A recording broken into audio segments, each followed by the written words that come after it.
Welcome to Traffic School Tuesday. It is Collider Live, and we're excited to have you all back in town and in the Collider Live universe on the brand new channel, Collider Live YouTube channel. Thank you to all the people who joined us for our very first episode on this channel. I think we had something like maybe like 35, 40,000 people watch just yesterday, and it's not including a little peace outs that we did with the how great was McGee yesterday? Awesome. He was great. Yeah. I mean, Roxy I loved love him, right? him. Yeah. I love him. Crazy. All I kept thinking is I would be so lucky to work with you one day. Like he just seems like the best energy, really interesting guy. Good producer, definitely like just one of the guys for sure. And you know, and I've told you guys that I've always respected his work as a producer and as a human being.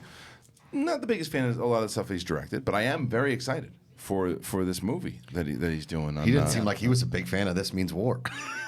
That was hysterical. It was funny. I was listening back, and it looked like Josh. He thought we were making fun of him, which we were absolutely No. not. Well, I don't think it was because he didn't think much of it. I think it's because that movie got shit on so much that he probably doesn't hear that a lot. Yeah. And I don't care. I love it. Yeah. I thought it's a fun movie. I remember seeing it in the theater. I thought it was fun. I mean, but anyway, he was great to have on. Definitely going to have him back because I mean the fact that he started talking about True Lies on Disney Plus and the fact that Arnold might come back. By the way, we didn't even talk about this. Anybody see Arnold get drop kicked over the weekend?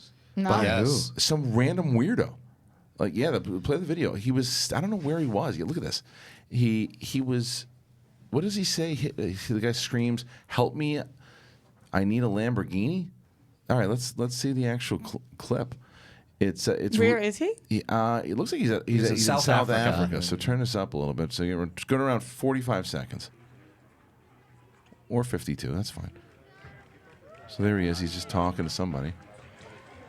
Fans. Whoa, Yeah. from behind. What a punk. I mean, he was fine. Arnold was fine, but Because he's made of stone. yeah, they kicked him to the ground. It's like, I need a Lamborghini. Well, Okay, so he's out of his mind. This guy. yeah, losing his mind. Yeah, he said, "Help me." Worst camera work I have ever seen. Well, I mean, it was like there was just some weirdo videotaping, Yeah. and then I'm sure somebody slapped it down, or they were trying to help Schwarzenegger. Yeah. Yeah. Help me! I Because- need a Lamborghini. I mean, does he need some money, or like is he think if he gets a Lamborghini, he can then sell it? Do you for... think someone like that mental issues, Yes. or you think Yeah. attention seeking, or That's the first thing. All you'd of it. say. I mean, yeah. I mean, mostly mental issues, then attention seeking, and then just a Lamborghini fan. I was standing there just having a conversation with everybody, and next thing I know, doing a fun bit, and the guy drop kicks me in the back, and he asks for a Lamborghini, so I give him the old one, and tell Maria to sell it to him. Know your audience. You should have asked for a Hummer. A Hummer, right, right. Because it's all he your drives. audience. Or a cigar. Read the room, Arnold. Yeah, Come on. Let's do it. I mean, he didn't even look like he got hit, and then didn't look like kind of just turned around. It's okay. Forget it. Stop getting upset. It's fine. He dropped me. I got up, and I need to put the basketball in South Africa. Have you ever like been around him? Yes, twice. Okay. Why'd you ask it like that? Because I'm like wondering if you'd ever tried the accent around him. Or anything. Never done that. No. But twice. But twice. The first time I ever saw him, it was amazing. It was like something right out of Last Action Hero. I was driving in Venice, and this is a long time ago. But I was driving, and here comes a convertible, Jack Slater to the 9. Yes. Sunglasses, cigar in his mouth, and just driving by. I was like, that was awesome. Saw him do that. But then the other time I got to interview him for the Expendables, was it 2? Ellis and I interviewed him for a little bit, and I can't remember what I said. Was there ring rust? Come on, ring rust. What do you think? I get in there every day, do this. Get out of here. But I love Joe Manganiello's story about him when they were at the restaurant. And he says, the guy comes up to him, he goes like, "Yeah, we have some good desserts, some cookies, would you like some, some Cookies. He's like, some milk, and he says, Want some cookie? yeah, and he goes, "Milk is for babies." So good. So good. I was at you know the Floyd's barbershop on Melrose? Yeah. There's like a private upstairs room of Floyd's where Arnold gets his haircut. That's amazing. So I'm there with a buddy. I don't get my haircut at Floyd's, but my buddy did, and I was going to meet him there, and then we were going across the street to Snake Pit to get drinks, right? And he texted me, he's like, "Get here now!" And I was like, so I hustle there, and there's a huge Hummer right outside. Amazing. And Schwarzenegger's upstairs just puffing a cigar this effing big, getting his haircut, making people laugh because you can cut, and he comes back down, cigar's still going, just walks out, he goes, "Later," and he walks out. Coolest thing. How and so what age was he? How long ago was this? This is about 10 years ago. 10 years ago. 10. Okay. And then when I was 17 years old, I went to the Arnold Classic in Columbus, which is like his weightlifting competition. Okay. And I was like, I was working out at this bar, this gym called the Bodatorium, and the guy that worked out there, become a buddy of mine, was a huge power lifter, and he was competing in the Arnold Classic, so we all went out to support. Right. And Arnold gets out, he introduces himself, and like there was a guy moderating a panel. He's like, "Do you mind if I try my accent?" And Schwarzenegger goes, "Yeah." He did mind? Yeah, he did Yeah, mind. of course. Yeah, That's why. Because you know how many times a bunch of idiots like me sort Totally. of think that they've got it nailed. Yeah. The one guy has got it, does have it, and I forget the guy's name. He's Jay a Moore? fan. No, he's a fan of the show. He's better. Jay Moore's good, but these My name is John Paul Jones. not John Paul Jones. Oh, Not John from Paul The Jones. Bachelorette. It was not John Paul Jones. Although John Paul Jones was wearing something pretty stupid last night. My friends call I couldn't me handle John that. Paul What, Jones. wait, what do they call you, John? So you can call me John Paul Jones. I know what I can call you, but what do your friends call My you? name is John Paul You said that Jones. already. My friends call Okay. me John Paul Jones. All right. Thank you. Thank you. Dude, he So has. you can call me John He's Paul got the Jones. We know walk. it, John. Shut the fuck up. He looks like a raptor because he's like a little tall, Yeah. so like trying to look down, but he's also like trying to be pretty cool, but also like trying to be real human about He's it. like he was like riding around on a unicycle or something like that. I This saw guy is that. a effing moron. He's going to be on My name is Bachelor John Bachelor in Paul Paradise. oh, he's hands down. perfect Bachelor in Hands Paradise down. guy. I mean, we don't even have a Chad this year. We've got nobody. We've got a pilot. The coolest thing that's happened in two episodes is the guy getting kicked off because he had a girlfriend. You were supposed to be watching this season because you were supposed to critique this girl. Have you started? No, Or you I forgot? can though.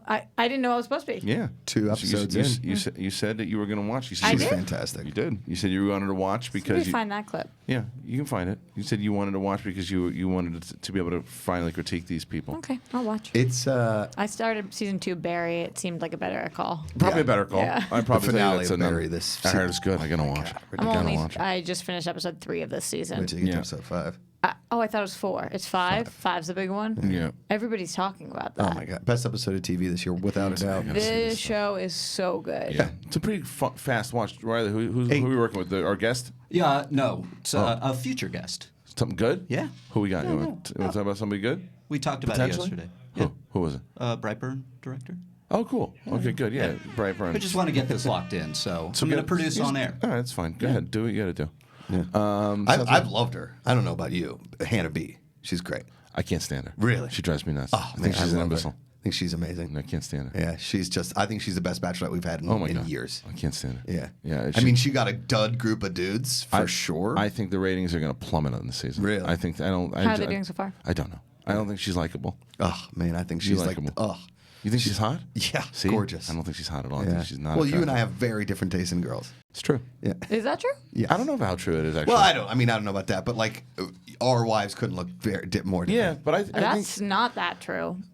Really? No, I think blonde that- hair, they're- green eyes, they're- dark hair. they're I mean, they're different both looking, they're but- both like really pretty girls. Yeah, see, but that that's a different that thing. have If you look- longer hair Yeah. or that have lighter features. Right. I don't think they look similar, but I also think that the reason I think that I find your wife's attractive. You find my Yeah, wife of attractive. course. So that's not it. Because we've also found very women True. that's coming in here. That's true. So Yeah. I don't think that's You true. both find Julia Roberts attractive. Yeah, well, this so All does time. the 100% of the population. You both find Gwyneth Paltrow annoying yet attractive. I don't find her that annoying. Okay, well, attractive. Yeah. Well, then that sounds I'll out. give That's her probably that. the point of the conversation. So I think She's that pretty works. goopy, but Yeah. you know, okay, right. You think she's goofy? Goopy. Oh, Goopy. goopy. All right, fine. Goopy. That works. Maybe she listens to Yacht Rock. You both found Megan What a Good word. attractive when she came up. Yeah, she Megan sure- Good. Yeah, She's kind My of so, goodness. same type. She's something.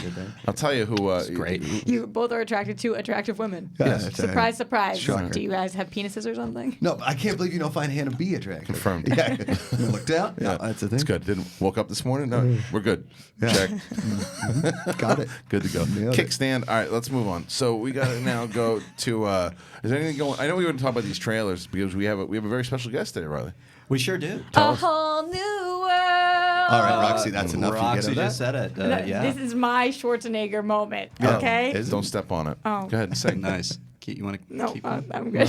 That's right, Roxy. Mena Massoud You know how is we like to coming crush in. bits, Kristian? That was a big You crush wanted to right crush there. it? Yeah, crush You that wanted to bit. crush that bit? I think I let her go. deserved it. I let her go. Okay. You think you deserved it? You think it was, Did you? you think you're a little pitchy dog? You're a little bitch. Just the touch. Speaking of pitchy, the guy that sang to the Bachelorette last night. Did you watch it now too? Yeah, and then Look at after you. that segment, You're done. I was done. You're done. This guy was singing. I went to Chernobyl. Then the guy took off the shirt, the last guy, Oh, yeah. and just walked up, and everybody was fawning. Oh all right, over I him, saw and that then- for a second. Being and I that was same like- asshole face that he fell in love with too. Yeah. Yeah, and then that was I fell it. asleep I'm on the like, couch. Yeah. That's He probably, was drunk Macuga freshman year in college. He's Yeah. like, I love you Yeah. so much. Oh, God, why aren't you texting me Yeah, back? I fell asleep. Yeah. Anyway, there are two trailers, but we do have Mena Massoud in the studio today. Aladdin himself. Aladdin yo. himself, and that's pretty exciting too. It's a because massive one. We're going to see it tonight. Yeah. And you're going to the premiere. It's fine. I'm just going to a screening, whatever. I'll tell you, Okay, Jay Washington, take it easy over there. But I'm only able to go because Riley is so generously letting me have the Right. seat. Oh, nice. Yeah, There you go. Because I do want to see. Look, the reason I want to go to this movie, the premiere anyway, is to take my daughter. Like, if not, I'd be exhausted. I'd probably go to the screening. But my daughter's very pumped for the. If you weren't taking her, would you take me? I wouldn't go. I'd probably just give you my ticket and let you go, and I would go to your screening. Oh. Yeah, because I'm just, like I said, I'm exhausted. I would pay $500 to go. To the premiere. Yeah. Why don't you Call my Take wife and 500 tell my daughter tough shit. I'm taking $500. I'll text her right I now. think she would get it. Yeah, If you went right. I and love tagged it this in it. movie. I was so sad when I thought I might not be going. I'm well, just there so you go. excited. And the way that they almost did you dirty. Yeah, I like they- how Roxy's like, I'd be so sad and I wasn't going. Yeah. You know, it comes out in theaters in like a week. Yeah. So you could go She to doesn't like that. to pay for things. Only $500 for the premiere. Right, for premiere tickets. Yeah, it Just was buy a ticket on next Saturday. just to open you guys into how much of a Disney shill I am. Please. I'm such a shill that they uninvited me after true. inviting What me. happened? They said, "No, we're at capacity. we're and good. You We do got it. not make the cut." Right. Is that the girl that told the story about the basement with the brother? Yeah, Take her, that is not She the Disney one that material. attacked Rebecca me. M. Ford? That she That did. is not No, Disney. I love you, Bex. I love you. She's got a nickname now and Yeah. everything. That's Well, untrue. Rebecca Emport did not like Yeah. me calling her Bex just Hey, wait. now. You know what I'll do is here for 30 seconds sleep. We're talking about AEW real quick. The wrestling. Yeah. So the he didn't I didn't get know it. if you were like No, doing I was something. going to give him a break. I was going to let him It take a did nap. feel like a Yeah, he could take nap. hypnotizing moment. Sleep, did, yeah. sleep. AEW, the new wrestling federation. All Elite, baby, Yeah, that's yeah. right. All Elite. It's they're having their big pay per view the end of the month, and they also got a deal now with Time Warner. I think it's TNT that they're going to be. So that's big news. Yeah, It's massive. big news. This is a huge event for them because this is going to show. Because like I said, I think the WWE storylines have been stinking up the joint lately, and I think that, and especially I watched a little bit of it last night. Oh, God, they need a new team. Right? What is it? Who is it? Do we know? What the event, the card, AEW? Yeah, you know, I got to be honest. It's a lot of people that I'm not as familiar with yet that I want to My become name more. is John Paul Jones. It's not John Paul Jones. It's not John. How do you think My John? friends call me John. I know, Paul but John, Jones. you're not in this event yet. It doesn't matter. So what, you can call me John Paul but Jones. I don't need to call Maybe you. he's You're not in the announcing fucking something. event. He's letting He you know. might be in, yeah. So the card is going to be. I'll be on. I want to learn. It's kind of one of the exciting things for me. I want to learn some of these wrestlers that I don't know. I want to learn some of these storylines I don't, and I want to see if they deliver on this promise of more sports inside of the entertainment. Because, like I said, I think that the entertainment has overtaken WWE, and they just kind of forget about the sports. And the athletes are completely they're incredible. on What WWE. does Satin say? As far as who's in it, or what does No, he? what does he say about? I think a lot of wrestling it's fans are gonna- very excited about the potential of some more competition for the WWE. And he's more familiar with the people on the card. Yeah, absolutely. And says that they're worthwhile. Yeah, for sure. And I think that and then there are a lot of people that they're wondering if some WWE talent that didn't sign is going to show up at this pay per view. What do you think? I think Jericho's going to be there for sure, and so that'll be interesting to watch. I don't know. I'm gonna check it out. I'm gonna see and see how it is, and then I'll give my reports on the show the next week. Do you think that it holds much weight though? How this first one goes? Do you think that if you don't like it, you'll never tune back in, or do you think that you are going to be generous with the learning curve? Well, this is the first one for me. This is not their first event that they've ever done yet, but this is the first event that I've watched of them. Yeah, it's certainly gonna. If I watch it, and I think it stinks to high heaven. And I'll be like, oh my God, this is worse than WWE, then it's probably going to be hard to get me back. But if I watch it and I go, well, this has wrestling similar to like NXT. This has storylines that combine inside of the sports, and there's rankings and the titles matter, then you'll hook me pretty quick. Okay. So, all right, moving on. He can wake back Oh, we're up. back? Yeah. Welcome You back. up? Hi, Welcome everybody. back, everybody. Just smelling salts. So, and then before we move on, something I didn't announce yesterday that we announced at Houston. We're going to be back in New York City, in Manhattan. Can I come? Depends. Get some fighters inside of the tournament, and because we're going to do 2 Ultimate Schmoedown matches. That will be. I don't know what seed yet. It'll probably be maybe a 4 versus a 5, and maybe a 22 versus 6. Well, maybe like a 1 versus 16. I don't know yet. I don't know. We have to get there, but. We will be in Manhattan August 31st. Tickets are on sale now. We've already sold almost 300 tickets. Wow. And great. all the VIP, there's maybe 5 or 6 VIP left, but the meet and greet is still available, and I think that the general admission is still available. What does VIP get you? VIP, you get the meet and greet up top, but then you get seats up front, and then you can stay for the Q&A. Oh, that's awesome. So that one has gone. All the Houston VIPs were sold out. All the Chicago free for all the VIPs go quick. Yeah. So I mean, I couldn't believe because we put them on sale on Saturday night, and they were gone. They started to go pretty quick. So Comic-Con on sale? Comic-Con's on sale also, Okay. so that's a great thank you, Macuga, because July 20th that actually comes first, July 20th, and that's going to be crazy because you've got Rachel Cushing, the Inner Geekdom champion, in her first main event, and she's going to be headlining first main event in singles, headlining against either Mike Kalinowski or Kevin Smets. Either one of those matches in a main event at Comic-Con for the What about Inner that Geekdom Marvel belt. dude?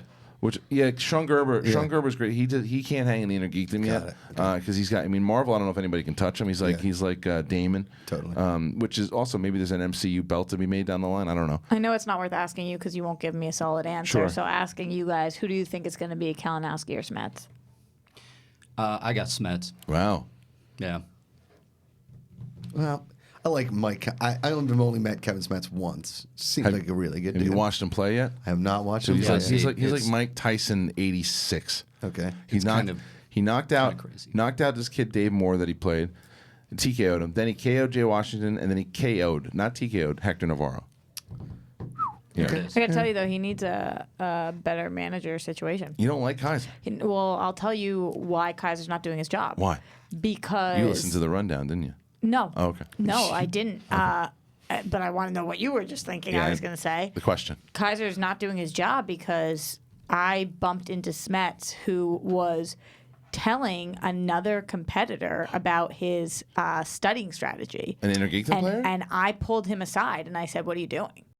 And he said, Nice rocks. What, look, are you trying to recruit Smets? "Yeah, 100%. Well, first of all, he's dirty. Like, he's so good. Yeah. Spoken like a true but- Boston. Yeah, man. But what are you doing?" Hide your text, Tom. You didn't deflate the balls. Hide your Because he text. actually has a very Rigorous. study schedule, and it's one that I haven't heard other people do. And he was like, "It's fine," and I was like, "That's not fine. Don't do that." You're going to tell everybody. Who was he telling? I don't want to tell you guys. But it was an Inner Geekdom player? No, it's not. Is it somebody it's that would not actually a study? current Inner Geekdom player, but it's somebody who's been talking about getting into Inner Geekdom.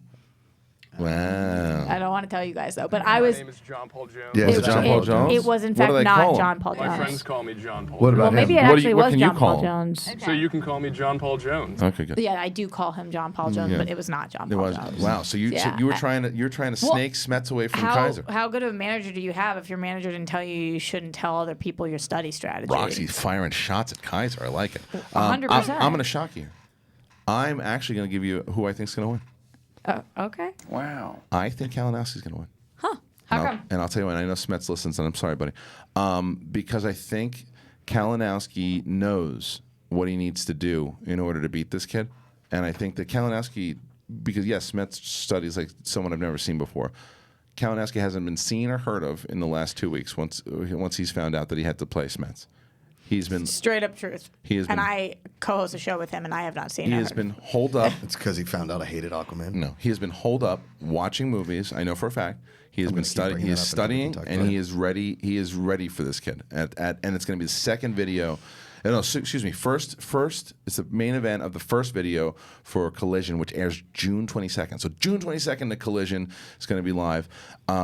And then we've got July 20th. The main event is going to be either Cushing it's going to be Cushing against either Smets or Kalinowski. Get your tickets now, and New York as well. The Schmoedownlive.com. If you're in Comic-Con, get those tickets. It is going to be thank you so much. 500 people screaming for that main event. I can just see it.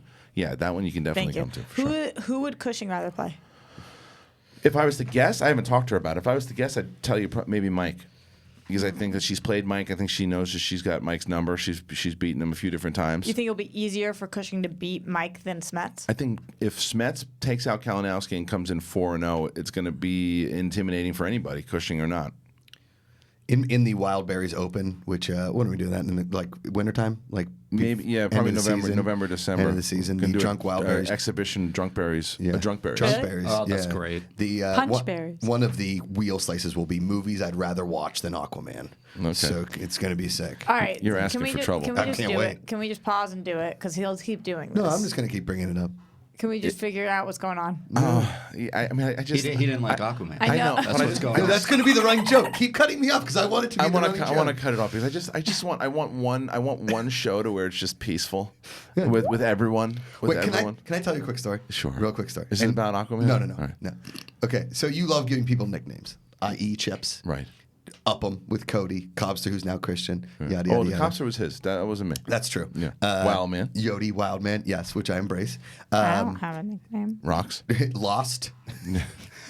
Clueless. GPS. Clueless was, yeah. Oh, Dude, so good. Alicia. I'll call you Alicia. Total different story. Yesterday, she's like, tell me about this outpost. And I was like, she was like, I looked up the outpost route. And I was like, it's an actual street. It's a street. And I didn't know that. No. She's like, and so I got left here. I was like, no. I thought, you go right. because you hear in LA, there's terminology you start hearing when you move to LA that you've never heard before. Such as take the outpost, take the outpost. Take the outpost. So since I moved here 10 years ago, I've been hearing from people, take the outpost. Take outpost, So I thought that Whoever's but saying they don't take call the it. outpost. That's what they say. Take the outpost. Take the outpost. I think you're putting a the in there because if you actually know what outpost is, you would just say take outpost. Take outpost. So I haven't heard that though. I've been saying, oh, did you take the outpost? Yeah, so you're just creating the outpost. Do you know what I did on Saturday What did you do? with her? That I said to myself, I said, have you not been hosting a show with this person for almost a year now? Yeah.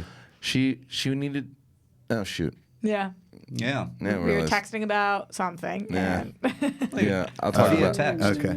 Yeah, sorry. It's a he spoiler. can't. No, it's just Well, he Just can't. spoiler. I don't want him to tell people about what our text Yeah, conversations are about. I'll bring it. I'll bring it up next week. I'll bring it up next week. Got But it. yeah, but you were going. you Okay, were saying. so about 2 or 3 months ago, I went on my cousin's bachelor party with a bunch of guys I didn't know, and his soon-to-be brother-in-law, well, now brother-in-law, guy's name is Jared. I thought his name was Phil for the whole first. Similar name. Similar Why? name. Somebody called him Phil. He didn't answer, so I was just calling him Phil all night. I was like, dude, Phil, great night, good move there, whatever. So the next morning, we're like all You walking do to use a bar. people's names a lot too. When you're having conversation, when you know somebody's name, you are a name user. Yeah, well, it gets in my head, so I Yeah. remember your name forever. So Yeah. the next morning, we're walking to a bar, and I was like, hey, Phil, why isn't he answering to Phil? And my cousin looks at me and goes, because his name is Jared. And I was like, well, why didn't he correct me all night last Right. night? What a So fast forward, the rest of the bachelor party, everybody's calling him Phil. If he did something stupid like Jared move, but if he did something cool, it'd be a total Phil move. So fast forward to the wedding this past weekend, right? Yeah. First night, everybody's calling him Phil, and the mom comes up to me. She got this nice Boston accent. She goes, why is everybody calling him Phil? And I was like, he didn't correct me on the bachelor party. I told him the whole story. Sunday, she goes, Phil. Oh my God, that's And I funny. was So like, you know what's so funny the about nickname that? has stuck. So you remember my buddy Eric? He's Dagnino's buddy, and he's a musician. Yeah. They called him Phil for all of college, and And my dad's name is Phil, which is was strange. But my buddy Weiss, who was, you think I'm good at nicknames. My buddy Jeff Weiss was like the king of nicknames. And they used to call him Phil because he looked like he should be starting his own philanthropy, is what they call him, right? So he goes, he doesn't, though. He said, really. so he walks in and Weiss goes, Phil. He's like, what up, Phil? So when I met him, they were like, this is Phil. So for the longest time, for a year, he's like, someone called him Eric. I'm like, Who's Eric? Who's Eric? And then he's like, no, that's my name's Eric. They just call me Phil. The first full Comic-Con, I called Tom Bob because I thought Bob. his Oh yeah, you thought you did think his name was Bob for a long time. I still call him Bob. Yeah. I still call him Bob. Yeah. Anyway, so I don't think the best kind of nicknames though are other names. It has to clearly be a nickname. it depends on where it comes from. Is it? Oh, it's time. Okay, listen.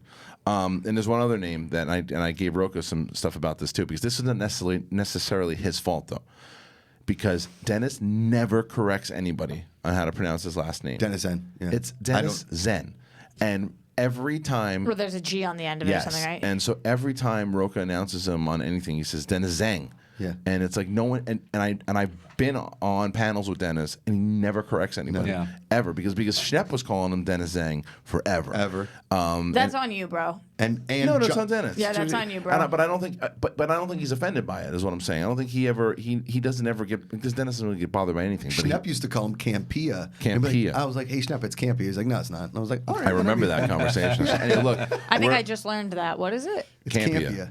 Campia. No, it's Campia. Am I not saying that? No. You said Campia. Campia. No. Campia. Campia. All right, look, we're gonna get a break. When we get back, we're pretty excited here because we're gonna have the star Aladdin himself, Mena Massoud, is in studio right now, and we're gonna talk to him about the new movie after the break.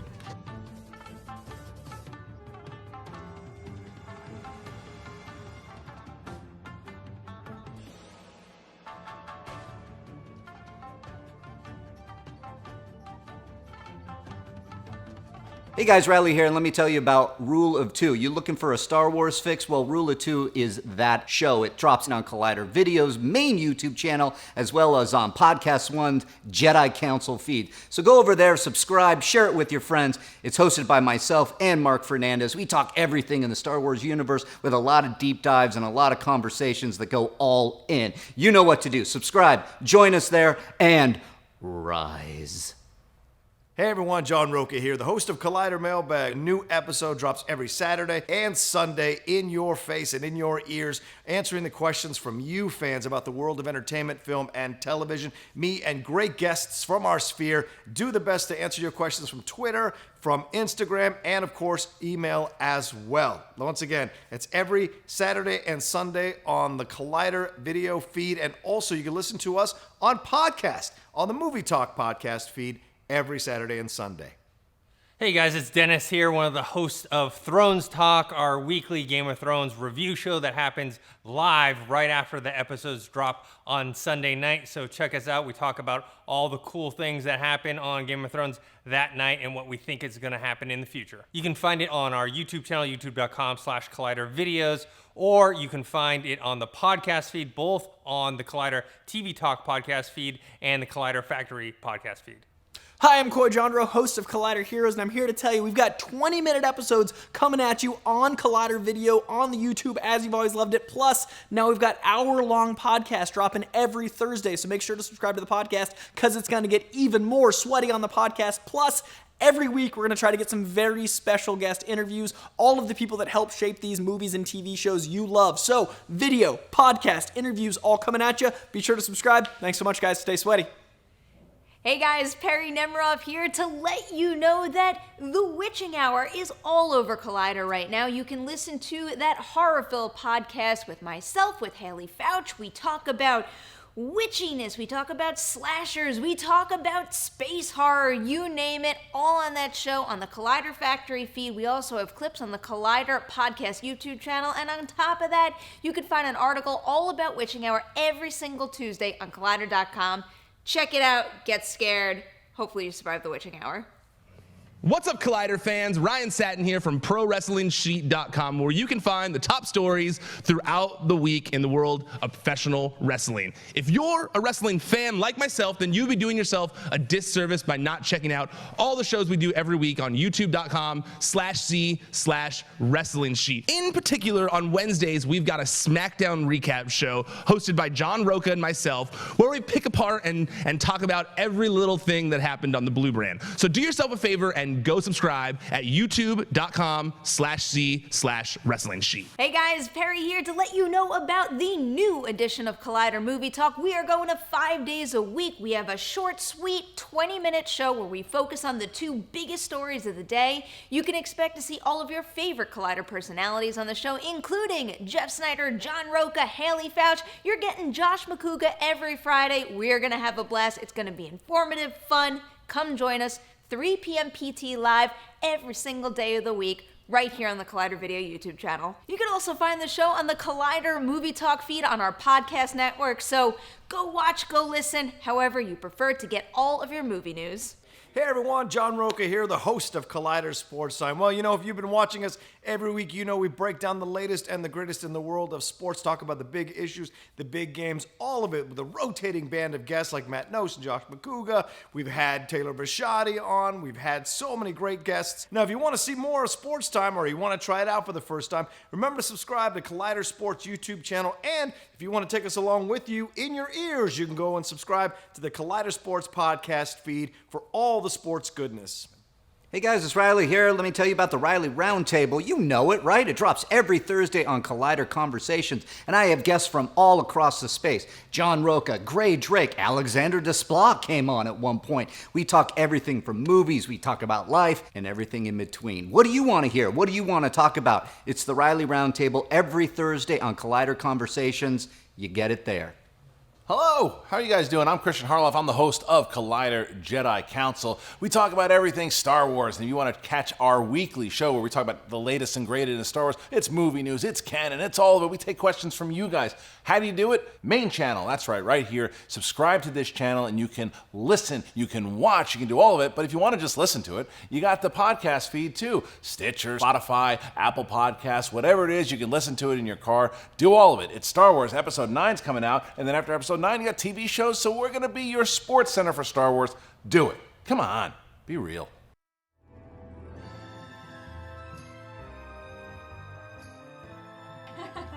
Ladies and gentlemen, we are back on Collider Live here, and I got to tell you, we're pretty stoked because Aladdin was announced probably like 2 years ago, and they were doing a live action, and right away we're like, well, wait a minute, who's going to play Aladdin? Who's going to play Aladdin? And then we not only was it announced, we saw the trailers, we were lucky enough that now we are joined in studio by Aladdin himself. Mena Massoud is in studio. Yeah, how are you, man? Thanks for having me, man. It's good to have Thanks you, for brother. having. It's good. I was interviewed by Collider for the first time at South by Southwest a couple months ago. Who was it? Did they embarrass us? No, they did a Perry? terrific job. Terrific job. Nice. Okay, very cool. I think it was Perry, yeah. Very cool. Listen, is this crazy or what? Yeah, I guess. I don't know. I don't really feel it yet because I've Yeah. been traveling around the world in my own little bubble. So, On a magic carpet. on a There you magic go. carpet. There's going to be too many of those. I'm sorry. Oh, And they're there's all gonna gonna come from be- you. Yeah, there's going to be Is a it a lot whole of them. new world for you? Yeah, Oh my exactly. God. There's a lot. Do you want me to shut their mics Yeah, off? it's been shining, shimmering, and splendid. Look, all right, gotta shut my own mic My off. whole heart. Yeah, there it is. Tell me about the process, though, man. Like when so obviously, were you a big fan of the animated kind of growing up, or? Yeah, man, Yeah. I grew up with it. I'm Egyptian, and I had 2 older sisters, so they had it playing on at the house before I could even walk and talk. Yeah. And then Robin Williams was an inspiration of mine to become an actor, so I had it on at the house all the time for a multitude of reasons. So when you heard that they were doing this, did you just say, I got to get in? Yeah, the first time I saw it, actually, I just saw like an open casting call online, and I called my agents, and I was like, hey, I know this is a long shot, but I'm getting an audition for this, right? They're like, yeah, sure, shoot yourself on tape for it. Which, for any actor, whenever you have to shoot yourself on tape for something, it means it might never get seen because it goes in. So you shoot it then, and you just say, okay, and you have that mentality of, like, I'm just going to do this. I'm going to give it my all, throw it out there, and see what happens. And then do you forget about it until you hear something back? Yeah, especially in this case because we didn't hear back for 4 months. Wow. So usually if you don't hear back within a couple of weeks, you're think like, it's okay, over, right. it's dead in the water. So I totally forgot about it. The first time my reps actually called me, to do another tape 4 months later, they were like, hey, remember that project you were really excited about? And I was like, no. It's 4 months ago. Refresh, remember. And they're like, come on, you were like checking in for a while about it. I was like, I have no idea what you're talking about. Right. Why didn't they just say what it was? They weren't allowed to like legally. they- tell you. they wanted to build the system. They wanted to like Yes. be like, Right. get excited. Right, and so you do. 4 months later, you go back in, and then what's the process? Because do you get cast first, or do they get Will Smith in there first? No, they get Will Smith first. I Okay. heard that Will was gonna play it far before I think we even heard back the Interesting. first time. Yeah, so 4 months goes by, and then I have to put another tape together. My parents were going away with my family on vacation for the weekend, just a quick little getaway. So I had to cancel that so I could put this tape together and did that. And then things started moving. I flew to London twice to test for it with Naomi, and rest is history, I guess. Yeah, because that's always an intimidating thing too. We talked about that. I forget who was in here last week, where we said it's always about the chemistry, because if that doesn't work, especially with Jasmine and Aladdin. Yeah. So what's that like then with the meeting then too? Did you guys go out to lunch? You kind of figure out what it is, like, or you just do the read up top first? Yeah, when we were testing, we didn't spend too much time together. We met, but we got along right away. She has a very similar energy to mine. We grew up in similar households. And then when we got cast, we spent, out of anyone else on the cast and crew, I spent the most time with her. We actually lived in the same apartment building, so we'd go to each other's flats for lunch and dinner and just, talk. Read lines and stuff. And do it. Yeah, and talk about life and our upbringings and, where we came from, all sorts of stuff. Did you test with anybody else? I did, yes. And were you rooting for her? Yeah, I knew Naomi was the right person for it right off the bat, I think. Yeah, she was just the strongest actress and singer. The other people testing, they were either strong actors or strong singers, but they weren't, they didn't have both. For something so big, were you singing? Were you Oh, doing yeah, it? yeah. The first time I went to London to test, I spent a week there. I spent a week with the choreographer and the vocal team over there. Wow. And we just spent a team prepping to test, which usually isn't the case. Usually you'll just fly in, you'll test the same day, you leave. Like, that's it. But for this, I was like there for a week to prep for the test. Is it easier because, and I don't know which song they had you sing for the test, but is it easier if they're familiar because you know the movie so well?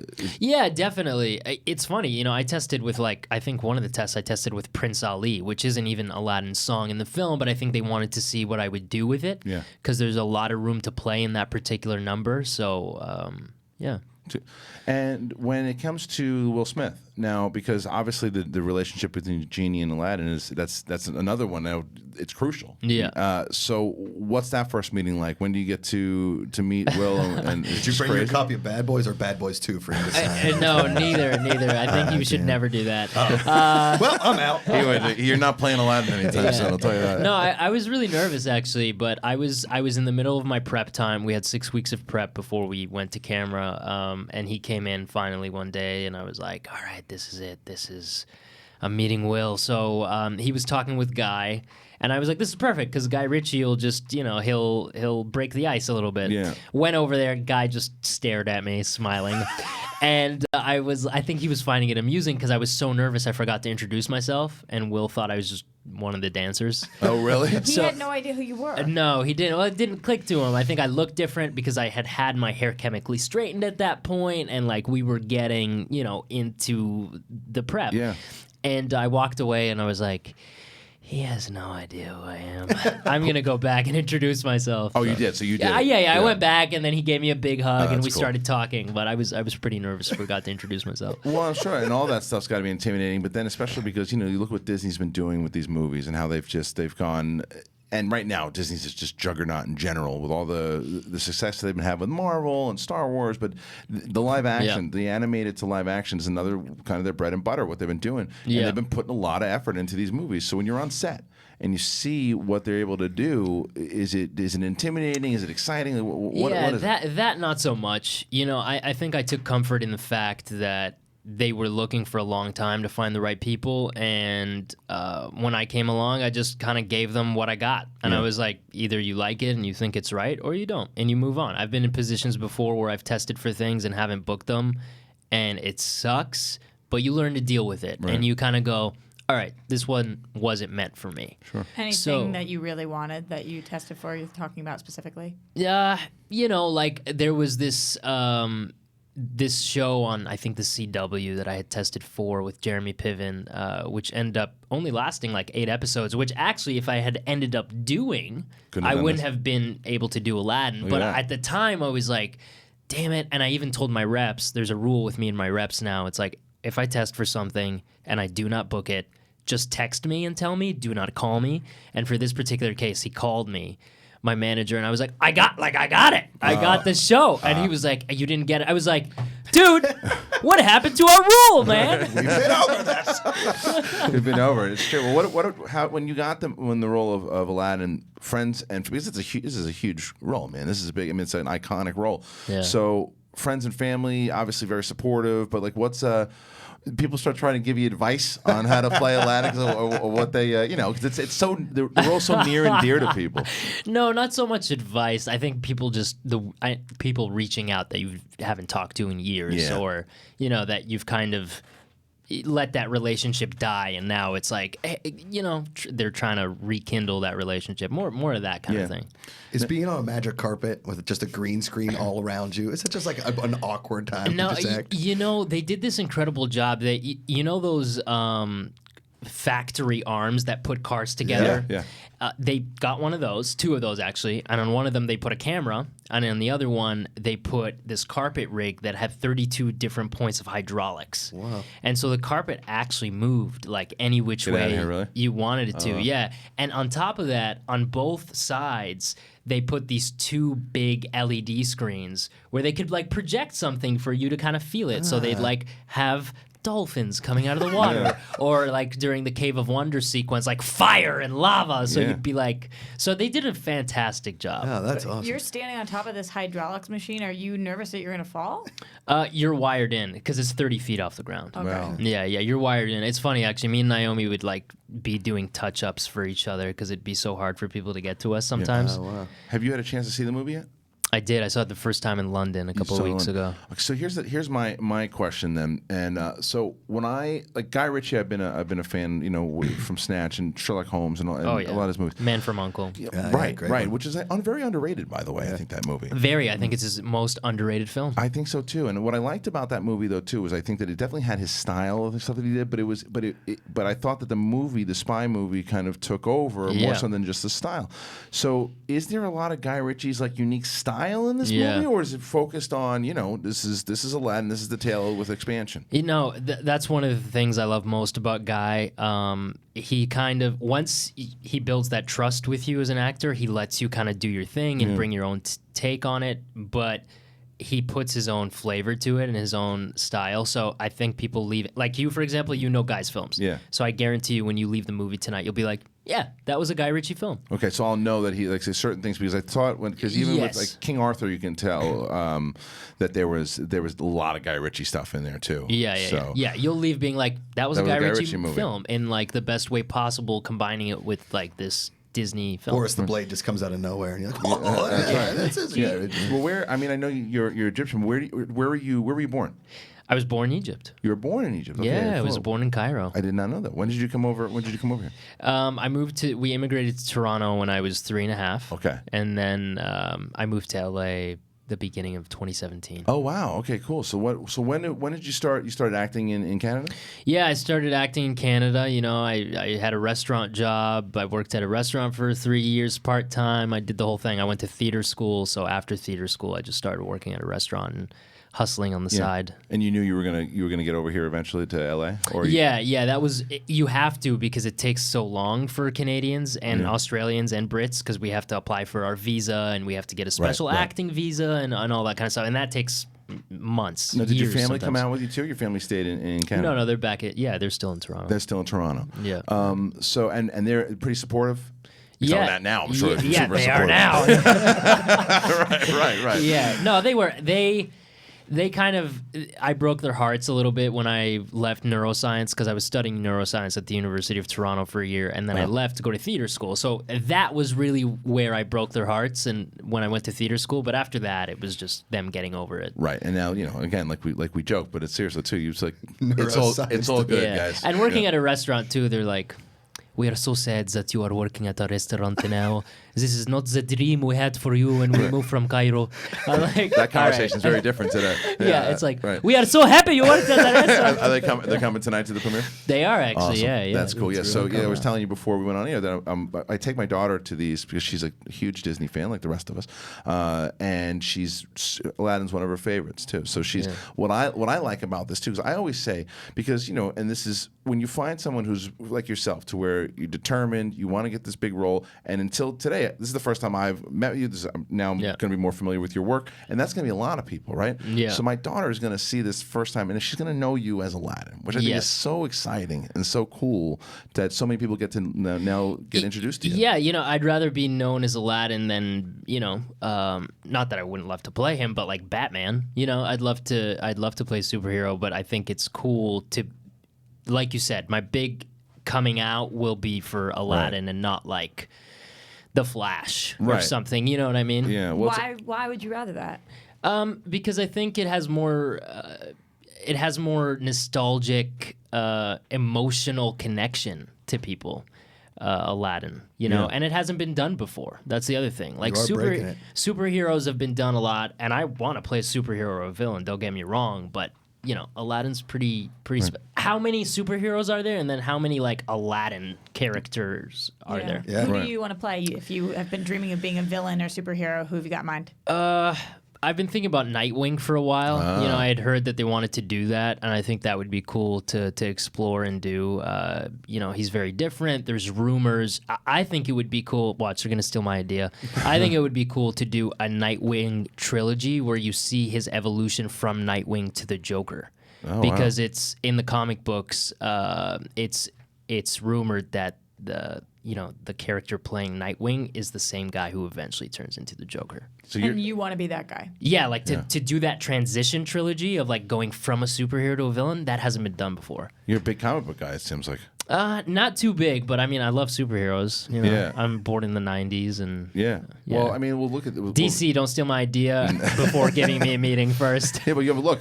Disney though. Now you're in this Disney family. I mean, it's a good place to be. You got Disney Plus. You got the Marvel shows out there now. I mean, the other side of it, you got Star Wars movies out there. I'm actually doing a Hulu show after this called Reprisal. The great Warren Littlefield is producing, and what's that about? It's about this woman who is almost killed by her husband and her brother, who are in a gang. And you fast forward 7 years later, and she wants to get revenge, and I go undercover in the gang for her to try to overthrow them. That's pretty awesome. Yeah, How are you related to the woman?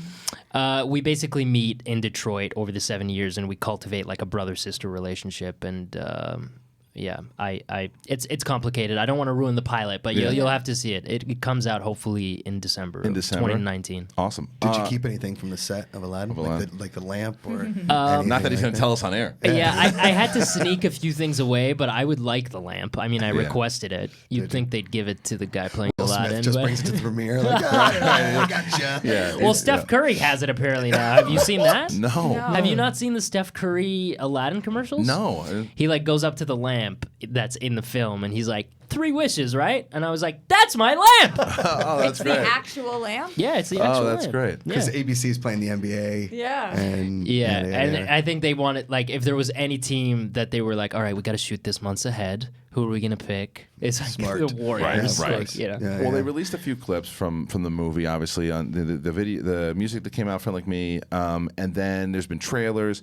There's a lot of stuff that we're very familiar with, that we've seen in the animated. Was there something in particular that you geeked out at when you knew it was the first day that you were going to be able to do it, or B, like what was the most fun for you to shoot? Yeah, one jump for me, cool. Because I think that's where you fall in love with Aladdin in the animation. Not that that'll necessarily happen in this one, but that in the animation. Call your shot, dude. Call your shot. Right.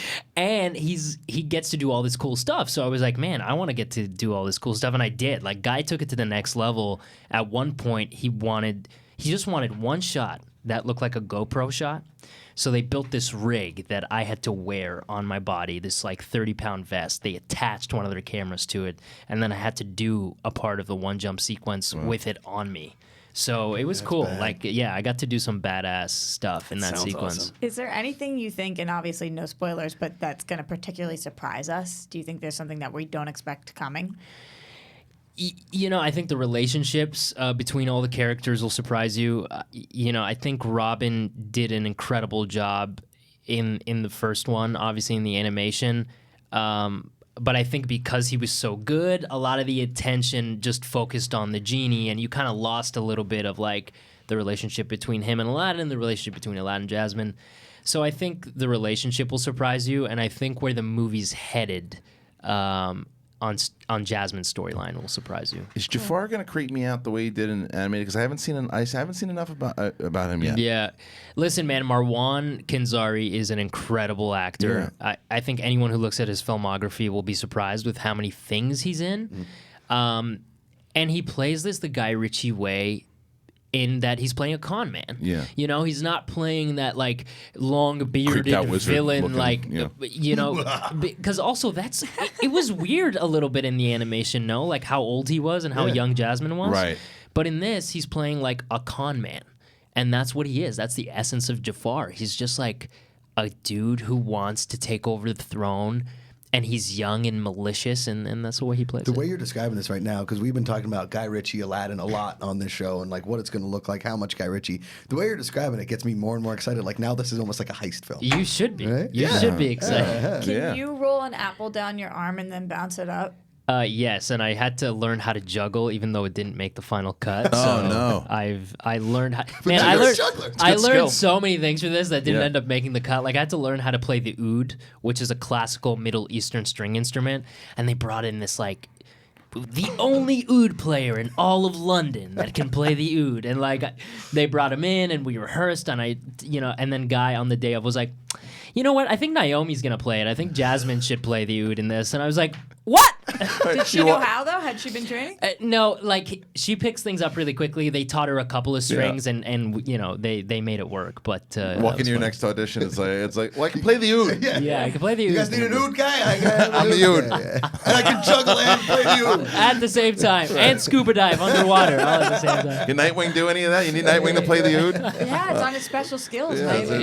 it's true, man. It's super exciting, man. This movie is going to be crazy. It's going to be a juggernaut, and that's Thanks, again. man. I like the fact that you're the way that you're embracing it too, to where it's like because there are some people you can get intimidated by it, but if you just kind of grab it by the horns and take this thing for what it is, it could be really exciting. Yeah, you know, I think things are meant for you. They happen, and you know, obviously I would have loved to have this opportunity like year 2 of my career, but the fact that I got it in like year 8 of my career, I think it really just helped me be prepared and ready for it. So I hope that when you go see it, you know, that comes out. Those 8 years of experience kind of come out in the film. Well, we're excited to see the movie. As everyone knows, Aladdin, it comes out today. Mena Massoud, thank you so much for joining us in Thanks, studio guys. today. Make sure that you check out Aladdin. I'm sure you're going to be seeing it, and we'll be talking about it for sure, and I can't wait to talk about the movie. What's wrong? It doesn't come out today. We're seeing I didn't say it today. Did I say it comes out today? Yeah. Didn't Well, mean that. there's probably We're early gonna- screenings in the next couple of days. We're seeing it today. Comes out today. It comes out on Friday. So make sure that you check that movie out, Aladdin. Thank you once again for joining us. Thank you for having me, guys. And we'll see you after the break. Thank you very much.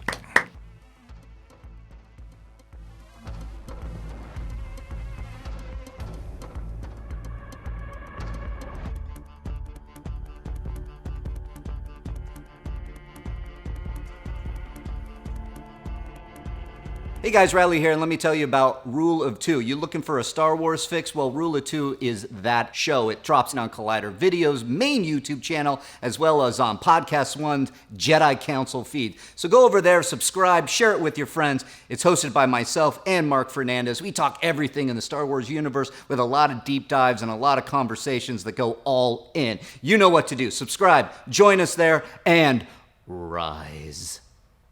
Hey everyone, John Roca here, the host of Collider Mailbag. A new episode drops every Saturday and Sunday in your face and in your ears, answering the questions from you fans about the world of entertainment, film, and television. Me and great guests from our sphere do the best to answer your questions from Twitter, from Instagram, and of course, email as well. Once again, it's every Saturday and Sunday on the Collider video feed, and also you can listen to us on podcast, on the Movie Talk podcast feed, every Saturday and Sunday. Hey guys, it's Dennis here, one of the hosts of Thrones Talk, our weekly Game of Thrones review show that happens live right after the episodes drop on Sunday night. So check us out. We talk about all the cool things that happen on Game of Thrones that night and what we think is going to happen in the future. You can find it on our YouTube channel, youtube.com/Collider Videos, or you can find it on the podcast feed, both on the Collider TV Talk podcast feed and the Collider Factory podcast feed. Hi, I'm Coy Jandro, host of Collider Heroes, and I'm here to tell you we've got 20-minute episodes coming at you on Collider Video, on the YouTube, as you've always loved it. Plus, now we've got hour-long podcasts dropping every Thursday, so make sure to subscribe to the podcast because it's going to get even more sweaty on the podcast. Plus, every week, we're going to try to get some very special guest interviews, all of the people that help shape these movies and TV shows you love. So, video, podcast, interviews, all coming at you. Be sure to subscribe. Thanks so much, guys. Stay sweaty. Hey guys, Perry Nemiroff here to let you know that The Witching Hour is all over Collider right now. You can listen to that Horrorville podcast with myself, with Haley Fouch. We talk about witchiness, we talk about slashers, we talk about space horror, you name it, all on that show on the Collider Factory feed. We also have clips on the Collider podcast YouTube channel, and on top of that, you can find an article all about Witching Hour every single Tuesday on Collider.com. Check it out, get scared. Hopefully you survive the witching hour. What's up, Collider fans? Ryan Satin here from ProWrestlingSheet.com, where you can find the top stories throughout the week in the world of professional wrestling. If you're a wrestling fan like myself, then you'd be doing yourself a disservice by not checking out all the shows we do every week on youtube.com/C/Wrestling Sheet. In particular, on Wednesdays, we've got a SmackDown recap show hosted by John Roca and myself, where we pick apart and talk about every little thing that happened on the Blue Brand. So do yourself a favor and go subscribe at youtube.com/C/Wrestling Sheet. Hey guys, Perry here to let you know about the new edition of Collider Movie Talk. We are going to 5 days a week. We have a short, sweet 20-minute show where we focus on the two biggest stories of the day. You can expect to see all of your favorite Collider personalities on the show, including Jeff Snyder, John Roca, Haley Fouch. You're getting Josh Macuga every Friday. We're going to have a blast. It's going to be informative, fun. Come join us. 3 p.m. PT live every single day of the week, right here on the Collider Video YouTube channel. You can also find the show on the Collider Movie Talk feed on our podcast network, so go watch, go listen, however you prefer to get all of your movie news. Hey everyone, John Roca here, the host of Collider Sports Time. Well, you know, if you've been watching us every week, you know we break down the latest and the greatest in the world of sports, talk about the big issues, the big games, all of it with a rotating band of guests like Matt Reeves and Josh Macuga. We've had Taylor Bisciotti on. We've had so many great guests. Now, if you want to see more of Sports Time or you want to try it out for the first time, remember to subscribe to Collider Sports YouTube channel. And if you want to take us along with you in your ears, you can go and subscribe to the Collider Sports podcast feed for all the sports goodness. Hey guys, it's Riley here. Let me tell you about the Riley Roundtable. You know it, right? It drops every Thursday on Collider Conversations, and I have guests from all across the space. John Roca, Gray Drake, Alexander Desplat came on at one point. We talk everything from movies, we talk about life, and everything in between. What do you want to hear? What do you want to talk about? It's the Riley Roundtable every Thursday on Collider Conversations. You get it there. Hello, how are you guys doing? I'm Kristian Harloff. I'm the host of Collider Jedi Council. We talk about everything Star Wars, and if you want to catch our weekly show where we talk about the latest and greatest in Star Wars, it's movie news, it's canon, it's all of it. We take questions from you guys. How do you do it? Main channel, that's right here. Subscribe to this channel, and you can listen, you can watch, you can do all of it, but if you want to just listen to it, you got the podcast feed too. Stitcher, Spotify, Apple Podcasts, whatever it is, you can listen to it in your car. Do all of it. It's Star Wars. Episode 9's coming out, and then after Episode 9, you got TV shows, so we're going to be your sports center for Star Wars. Do it. Come on. Be real.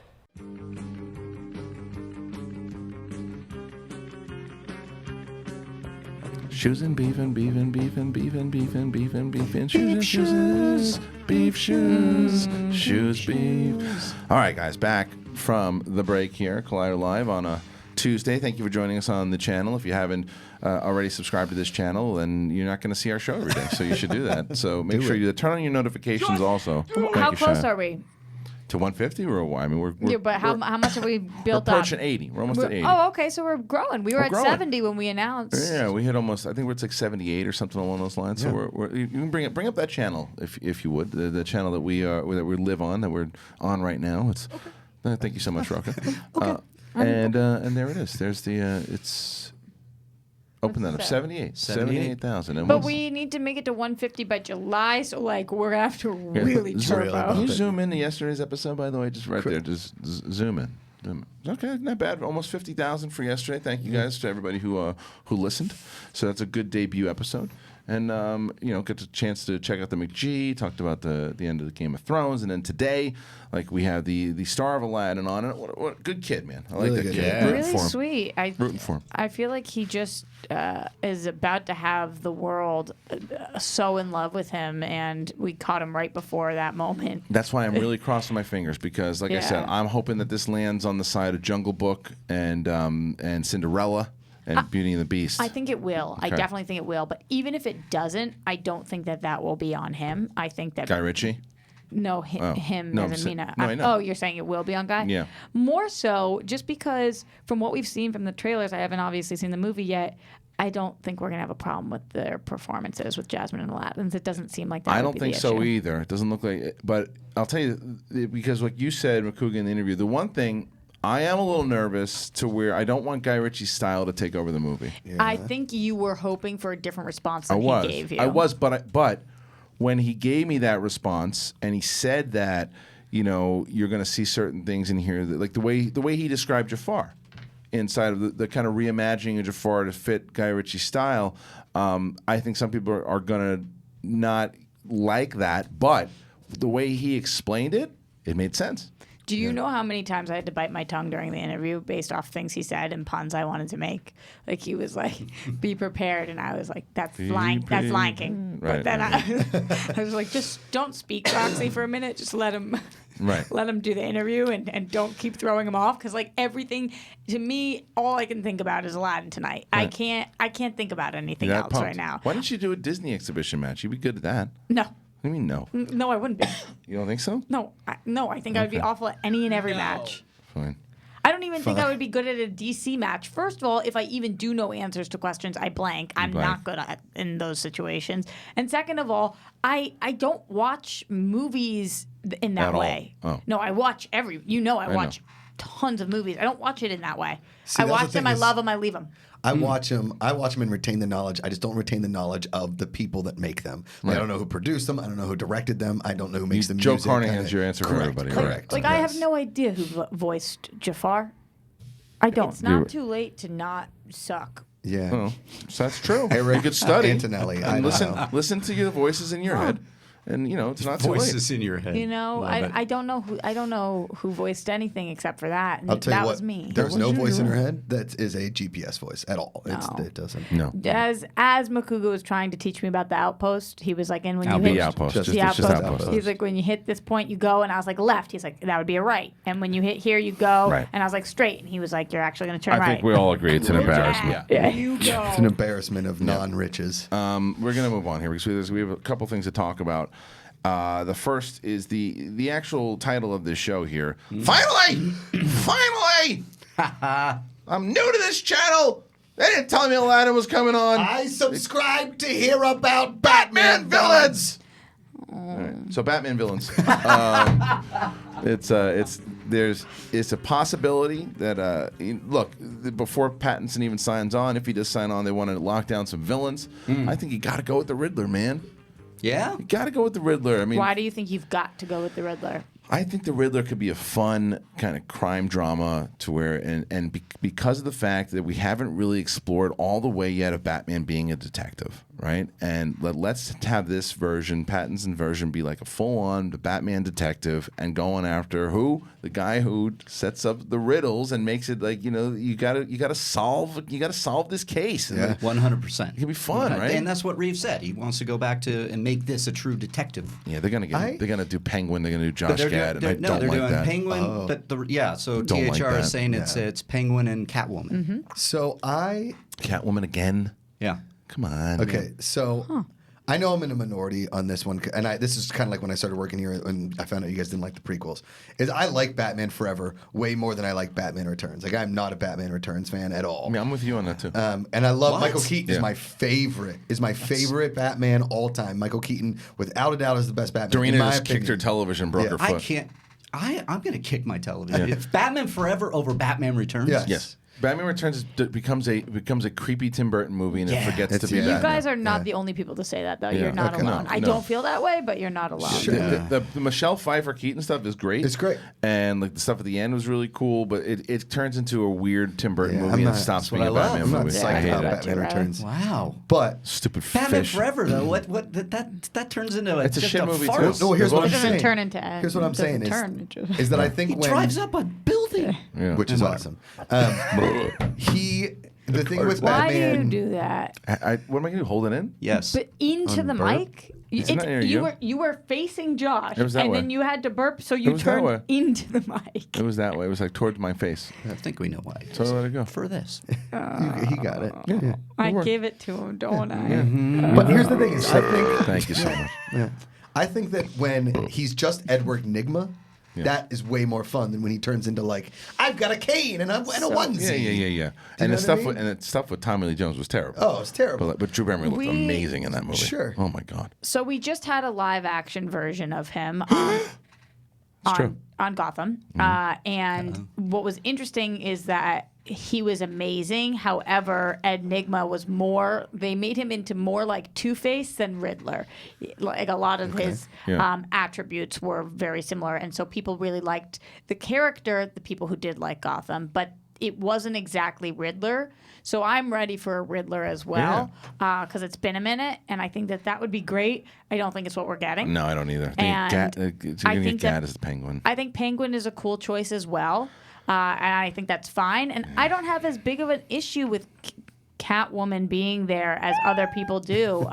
She's a badass character who can be done really well, and just as of thus far, people are annoyed with how she's been interpreted, but it doesn't mean that this won't be a great version. I liked Anne Hathaway. Yeah, I did too. Anne Hathaway, you know, I mean, but my problem is not that we haven't had good iterations. I think we have. I thought Michelle Pfeiffer was great. I thought Anne Hathaway was great. The problem is that there's just done so many. We had the stupid retreads. Just it's we a had the retread. stupid Halle Berry We've done movie. more Batmans. Well, that's but true. Batman is the Batman's character. is the movie. So when you make the decision to make the movie, you know that you've got to accept that. But, I'm just saying, I think you have to accept all characters then. If you're okay with how many times we've done Batman, then why aren't you okay with how many times we've done Catwoman? I think because there's so many more Because there's so people many more villains. to It's take. not like 60 Batmen. There's more people to choose inside of that universe that they could have them go up against. I mean, because it's but you want Riddler Riddler's only been once. It's been Jim Carrey. You know, in the movies. in the movies. I don't pay attention to. I didn't see the show. Yeah. I think that even if somebody's been done once as opposed to 3 times. Yeah. You're saying that the 3 times has just been way too many times for Is you it guys. 3 or over the- 4? Well, Is it over 3? basically 2 movie franchises. We've done it 3 times plus a standalone. How many times have we done Joker? That's right. Joker's another one too. But Joker is so. It's the iconic one. I understand why they would bring her. I really do. And Penguin, She's by the so- way, Penguin was only once. Yeah. Done once. Yeah. So I get why. I'm not excited. And I like Josh Gad. I'm just not excited about him as the Penguin. I get that. I think that he would make a great Penguin, so we're on different pages there. But she is so intrinsic to Batman's character and is not straight a villain. She's What's a that? villainous antihero. Andy Serkis as the Penguin?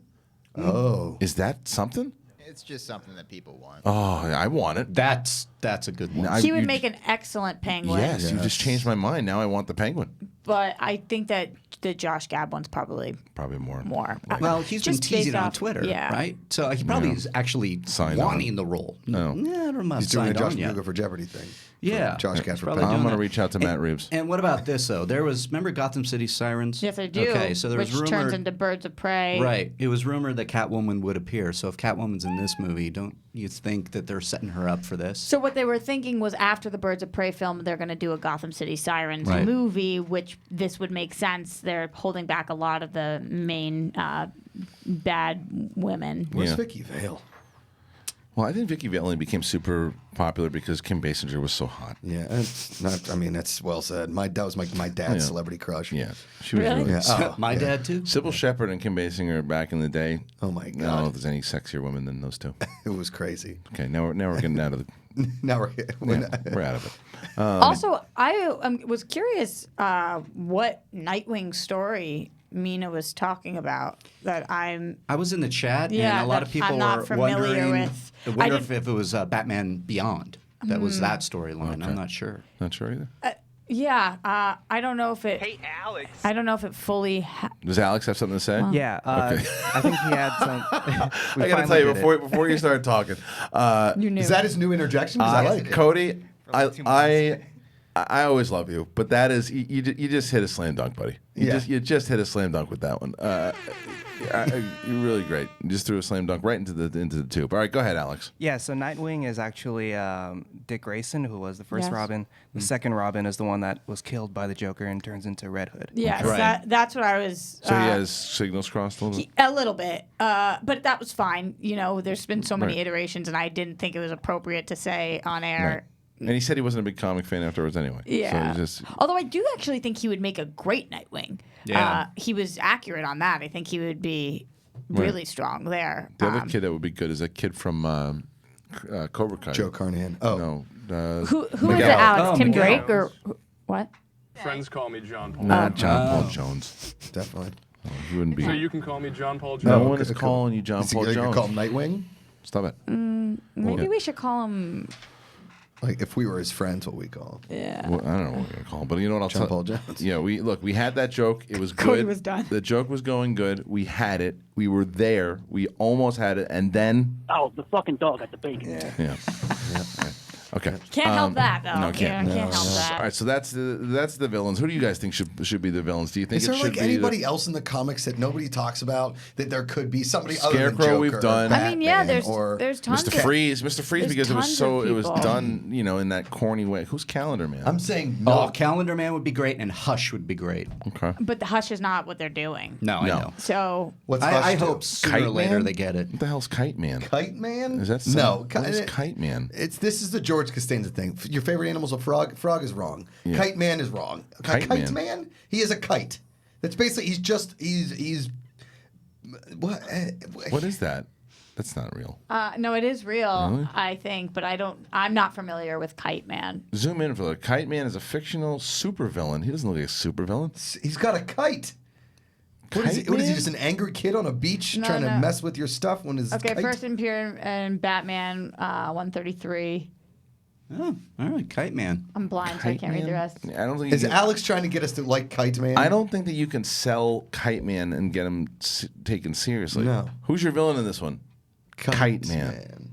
And what does he do? He is kites. He's gonna fly kites in the park. You know what he's gonna do? He's going to be able to take your kids away because he's got a whole bunch of kites. Because he's got kites flying. It's like Balloon Man. Right. He's big in helium. I'm the Joker. I'm Kite Man. Kite Man. This was like, I mean, my goodness, how this got Look at his. passed. Look at his. It says this is a frame. Kite Man. Hell yeah. Hell yeah. He's got jewels in his hands. Okay. Yeah, I he's- have to look up. He just looks like a paraglider, whatever you call it. What does he do? Is this He Alex? rides flies around a on kite. kites. Flies a kite. His name is Kite Man. Steals kites from Target.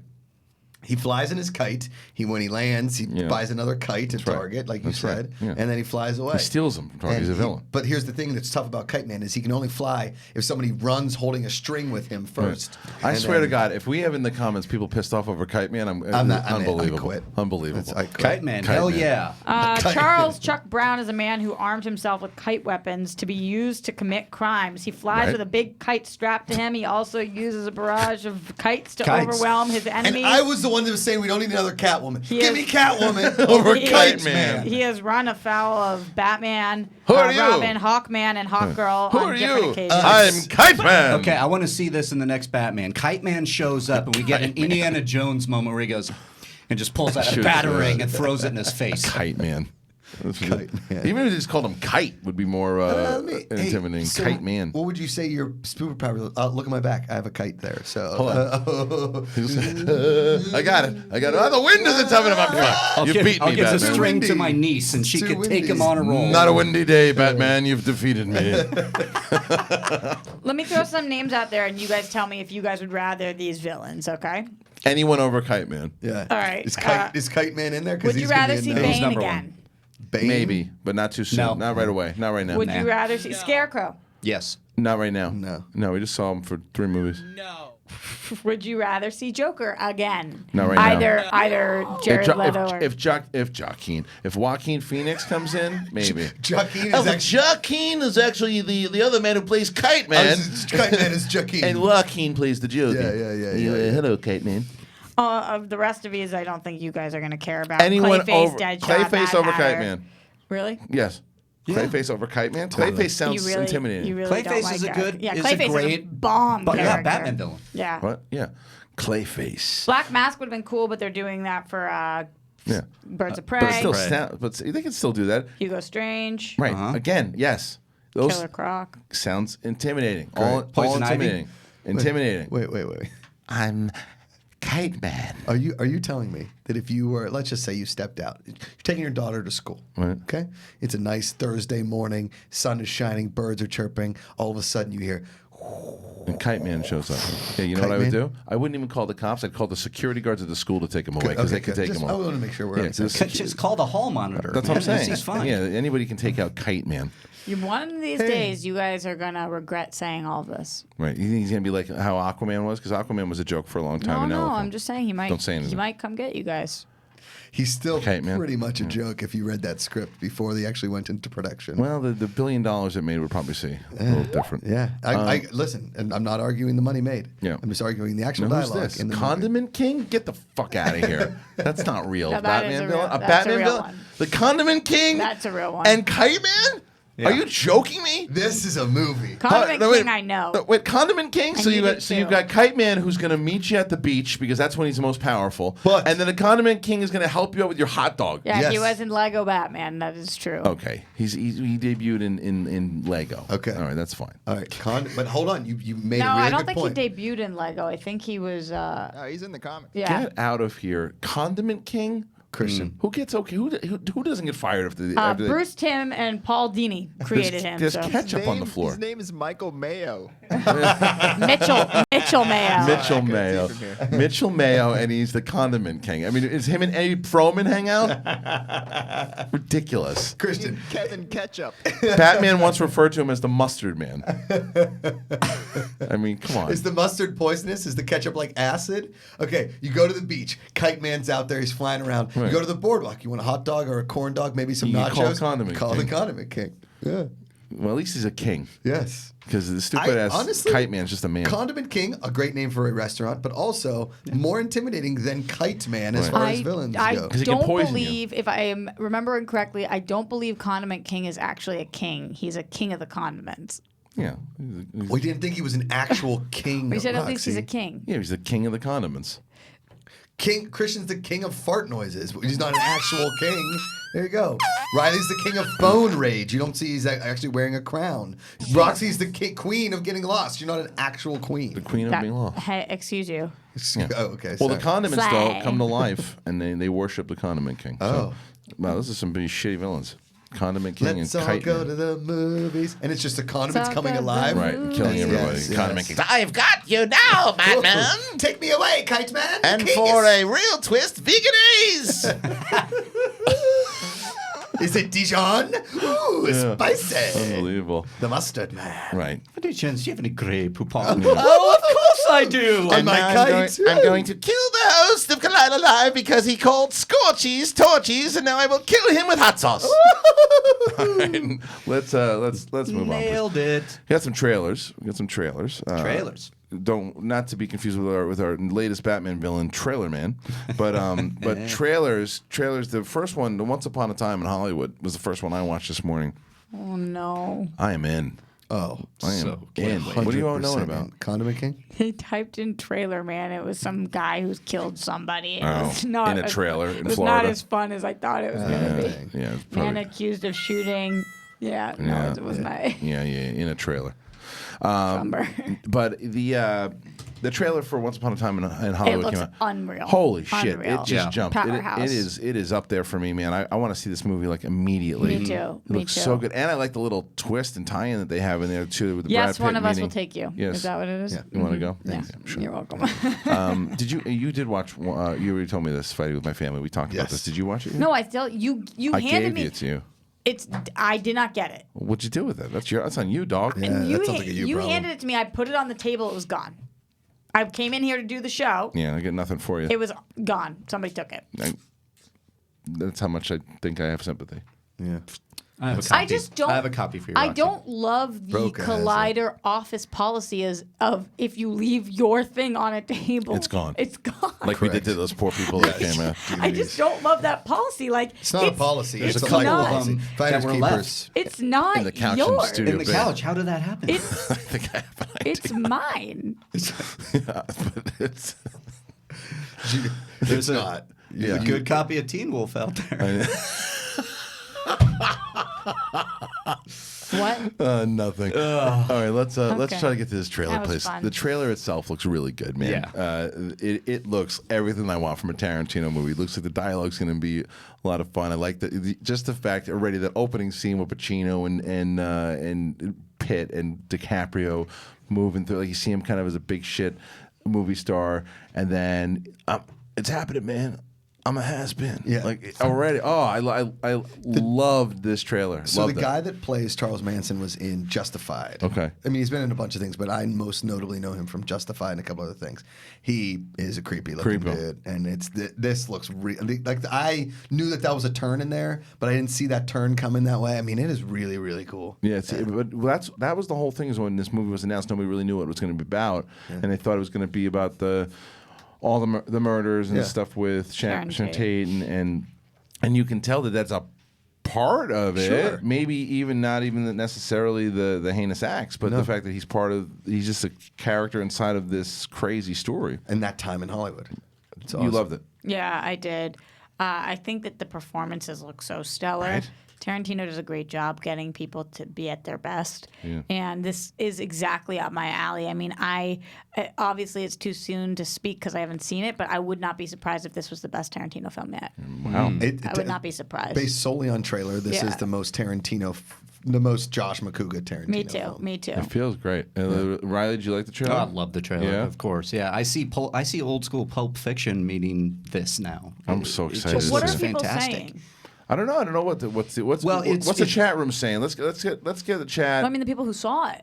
Oh, the movie. It's You mean premiering they at saw Cannes it, right? tonight. It's Yeah. tonight. Or Okay. soon. And that's why Tarantino was saying don't spoil it. But as far as the chat goes, hey Alex, are they excited about this movie? Did they like the trailer? How did the trailer land with people? Hey, Alex. Yeah, He said they're loving it. they're loving it. Yeah, it looks great, man. I got to watch it like 2 or 3 more Yeah, times. me too. 'cause I really, Me too. Bruce Lee. Oh, do you Just think like- we're like a little, Jesus. Biased? Yeah, Jaded? Yeah. a little biased because Scared we by live in Los Kite Man? Angeles. It's really scared by Kite Man. Yeah. Do you Yeah, think that we we're a love little- Hollywood stories like Yeah, this. yeah. I don't think it's because we live here. I think it's because of our interests. So I think we could be living Right. 6,000 miles away, but if you're interested in old Hollywood, you're interested in old Hollywood. Yeah. So yes, I think we're biased Right. based on we love this And we business. don't have royalty here. Royalty to us has always been celebrity Yeah. culture. So life, that's what royalty has been for.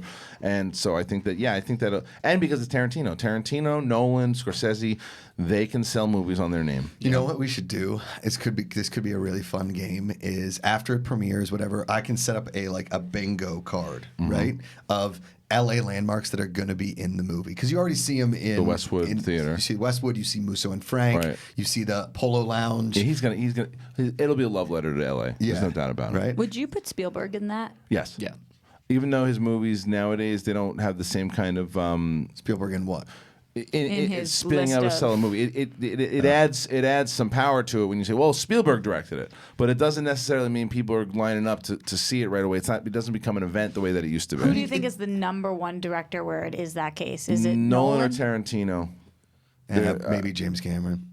I'd put Fincher in there too. Cameron makes movies once every 10 years. Yeah, so it's like it's who would you Fincher? Fincher as well, for me at least. For you, but as far as like the overall public too, like it's the new Christopher Nolan movie. I think Tarantino won and then Nolan. I don't think the majority of the public can name a Fincher movie. Right. Yeah, that's a problem. Probably. Right. Yeah. Not that I disagree with They you. can but- name it. Yeah, They no, can. but I get it. They'll know it once you go. Like, what did he direct? Yeah. Fight Club. Yeah. Oh, but Social Network.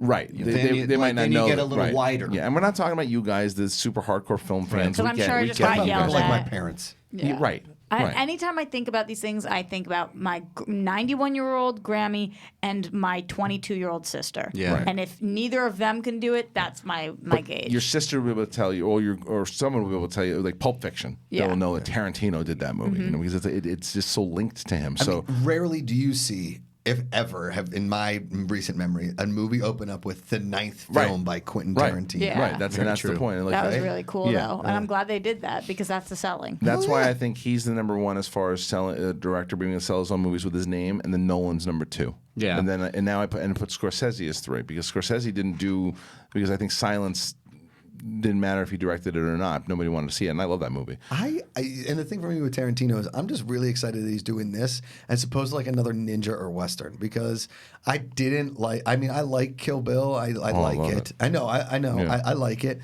I liked Magnificent Seven. I liked Django Unchained. But this movie is a Josh Macuga looking movie. Yeah, he's gotten away. The last 2 have been because he did Django Unchained and Hateful Eight. Hateful Eight. That's what I meant. What did I say? Yeah. You said Magnificent Seven. Seven. Yeah, They have numbers. Yeah, but Hateful Eight, and those 2. And I'm glad he's moving on. And that's why I also want to see him do Star Trek because I'd like to see him do one movie that's not one of his things because he's never done that. No, we've never seen him do something completely like a different IP that he has. has. He's never done a space movie. I still think it's just because it's not your franchise, though.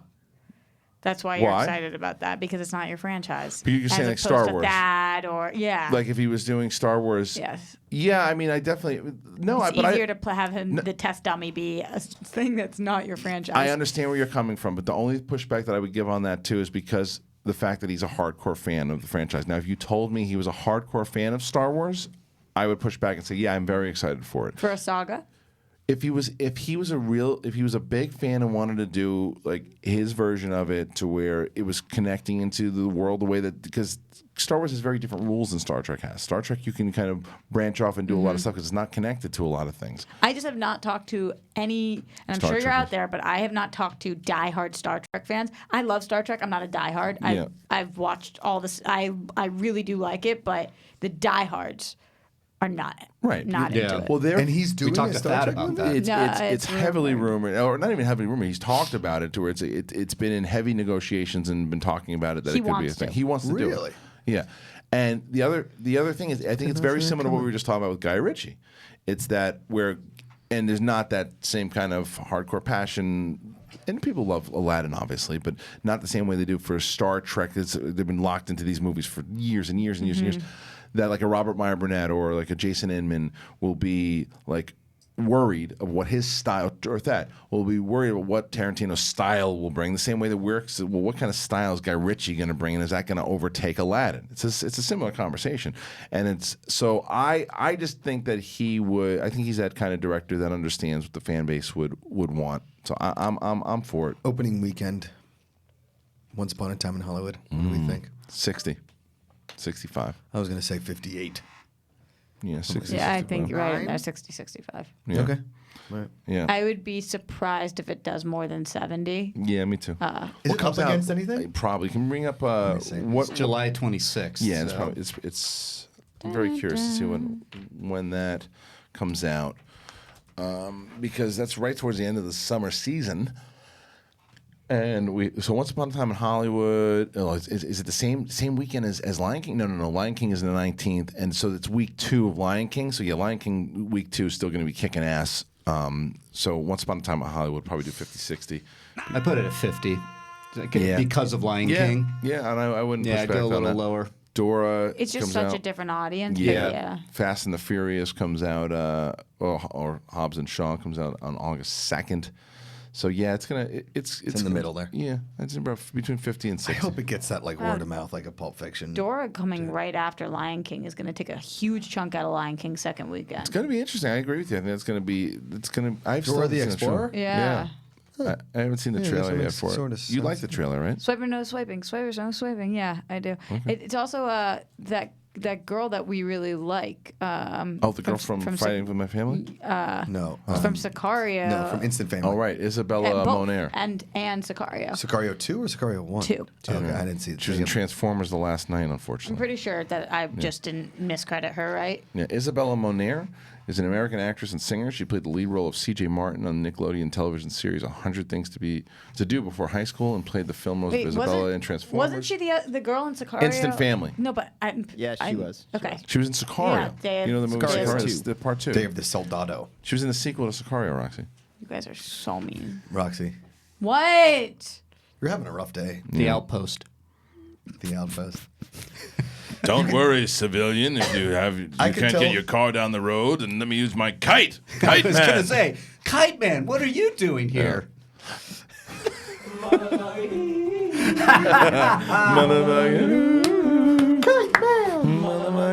I asked Winks if he remembered this song. He was like, "Are you kidding?" Of course, it's a classic. It's a classic.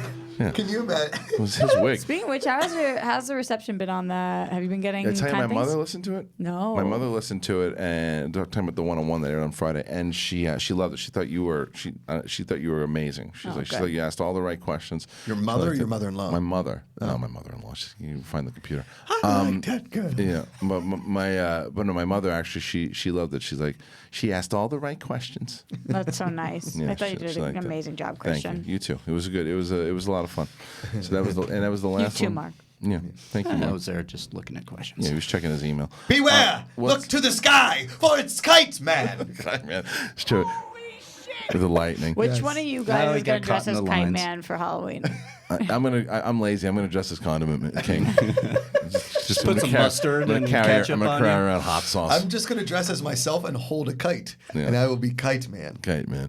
That's an easy. Look out for the evil duo. Move over, Tommy Lee Jones and carry Macuga and holler for Kite Man. Here comes Kite Man. And He can't Condiment control King. himself because he's attached to a string. Amazing poll on Collider Video's Twitter right now. Here's the official casting ballot for Batman villains. Vote now and let your voice be heard. 36% for Condiment King right now. 10% for Kite Man. Damn it. 47% for Calendar Man because that one's Like a little more legit. legitimate. More legit, and yeah. 7% for Crazy Quilt. Is that a person? Crazy Quilt? Looks like it. Roddy Piper could have played him. What? God. Should've been Wait, great. wait. What is Who's Crazy, Crazy Quilt? Quilt? You know, Just run at they're you with a doing some quilt and deep tries to get cuts. you? Oh, yeah. Look he's at my also- balls, Batman. Boy, that's one nutty rogue villain. He's seen the balls. So what? Here's he's my also ass, Lego Batman. Move. Batman? All right. Here. Crazy Quilt. Unbelievable. I'm Crazy a man Quilt made is the of name of different characters in DC Comics. Let's see. Whatever. Jason Todd after knocking Batman. Well, they went away. Yeah, they're done with this, and so am I. The next Crazy trailer. Quilt? Yeah, the next Sure you trailer just was said. Toy Story 4 that also dropped today. And I know some people were like, "Oh, it looks like it's just Toy Story 1 again. They're on a mission." I'm on board for this. I think it looks great. I was watching it with the little teaser last night that they showed, and my wife was like, "Oh, it looks." We thought it looked like our youngest, the girl's name is Bonnie, I guess. Yeah. And we were like, so we were very we're pumped to see it. But the only thing, Disney, those evil geniuses, if they sell fucking forks at Yeah. the Disney store. I And people know. buy it for like $25. I mean, that's when people should. Is that definitely a little happening. dangerous? Or are they going to have to round the spork? They're gonna have to I think turn they're it going into to make like it a stuffed animals. You're going to turn into like a full character. If you Yeah. start selling sports with googly eyes on it, I mean, that's the. It's that's the unreal. you can get Finstock and JTE to make those in the basement somewhere. How much did it remind you of me when the one girl's like, I have a question. I have all the questions. That's me. They're already selling it? No, they are. They're already selling it. Toy Story 4, Forky freewheeling talking action figure. That's not true. I mean, that it's up Walmart, and Party shop City. Disney. Click that link. 'cause $15. It looks like it. $15 for this fucking fork. What? $27. It's a virus, and we just got the virus on the Collider computer. Right. Look at this. No. Yeah, it's stuffed like It's I a thought. forky It's a plush. Yeah, it's a plush. All right. A plush. You Forky can't plush. sell the actual fork. It's got to be plush. So Unless. You can make it yourself. Right, I know. You don't need to buy it. I just have this People are vision lazy around. of like a dark, dingy basement with Finstock and JT making spork Right. dolls. Yeah, and selling them on the black market. Totally. Yeah, of course. You know, listen, we can make them. We could. For nothing. Yeah. And then we can sell them. Totally. For a lot. Yeah. Yeah. It's actually probably true. Right. And JT, spell fork. F-U-R-K. Close. Right, that's You close. got it. Good enough. Fork. Just don't put that on the box.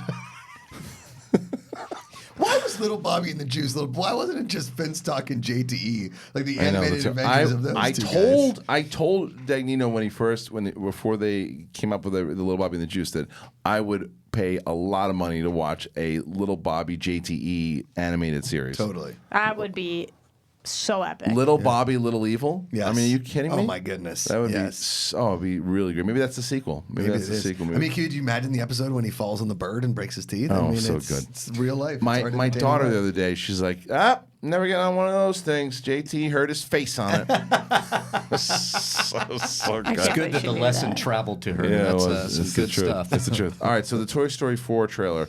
Let's talk about it here. I really enjoyed it. I thought it was a lot of fun. I'm excited to see where this franchise goes. I think this is the end of it.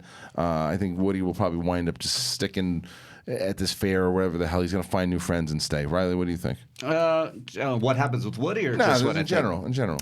I'm Not liking it? I'm trying to get excited for Toy Story 4. I'm not. I can't. And the only thing that will get me. I mean, I'm going to see this thing, but Keanu Reeves as the stuntman, that crushed. I love that part. Everything else, I've seen this, and I was so satisfied with Toy Story 3 that I'm trying really hard to get excited for Just this can't do thing. it. You just think it looks like All familiar the beats. trailers, all the new characters, it's like I've seen it all before. Right. I think I'm the And same the only level. thing is the Keanu Reeves stuff. I do love that, but I'm going to give it a chance because you never bet against Pixar. That's why I'm on board with this thing. Everybody else seems to be against it. You're against it? No, I'm not against it. I have the same level of excitement that I've had for all the Toy Story movies. I like them. I will see them. I'm not like, oh man, I can't. I kind of know what's going to happen. It's very formulaic, but I always enjoy them. There isn't one level of excitement. It's like, oh my god, it's gonna be the greatest story. It's just always the same. I'm like an 85 with all the Toy Stories. Gonna be great. The movies are A's. My excitement level is a B. Roxy, where do you lie? Love the Toy Story movies. Love this trailer. I'm so excited. I think that they're the best. They are the best. What do you think? Of all of the Pixars All three of them. are all- the best Pixar movies. They're all three in the top 5. Okay. I mean, I Toy mean, Story 3 is up there. There's Toy Story 3 is perfect. I think 1, 2, and 3 It is. are It's my all favorite of bomb. all of them. I think that and I think that's what people are scared about. People are scared because the 3 were so perfect Yeah. that they're worried that 4. But if We're 4 also- delivers, people are going to sing a different tune. We're also in that layover, that long layoff period between 3 and 4, where people have been like, "Oh, right, Toy Story," because it's been so long since it's been out of the conversation that we're in that. What do you guys think? Go ahead and comment and tell us. Are you excited for Toy Story 4? Do you want to see it? Please comment below. And if you're brand new to the channel, make sure that you subscribe here and then you catch the full show. All right, I want to move on. I want to get some phone calls and some tweets, but wait a minute.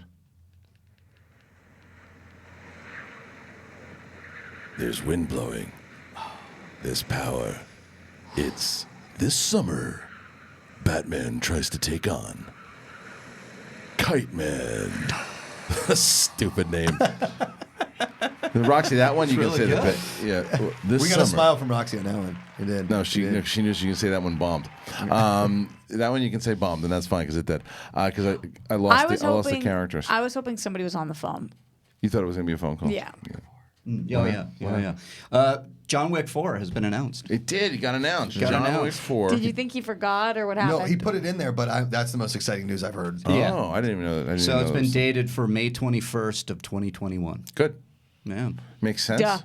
Yeah, it makes sense. What did the opening weekend? 57 million. Yeah, man. Of course. Yeah. Great franchise. Because you got it. Because Keanu Reeves. I is loved 50 1, 2, and 3 of this one also. Yes. Toy Story and John Wick, very similar. Keanu Reeves is 52 years old or whatever he is. Very true. You got to get him. There's eventually the body just breaks down, man. So you got to. He's Not with Keanu Reeves. He's ageless and perfect. Dude, he's 54 years old. So you got to hurry up. Oh no. What? I didn't know that he had a He Oh, lost yeah, he he lost a did. child. Oh man. Mm-hmm. How?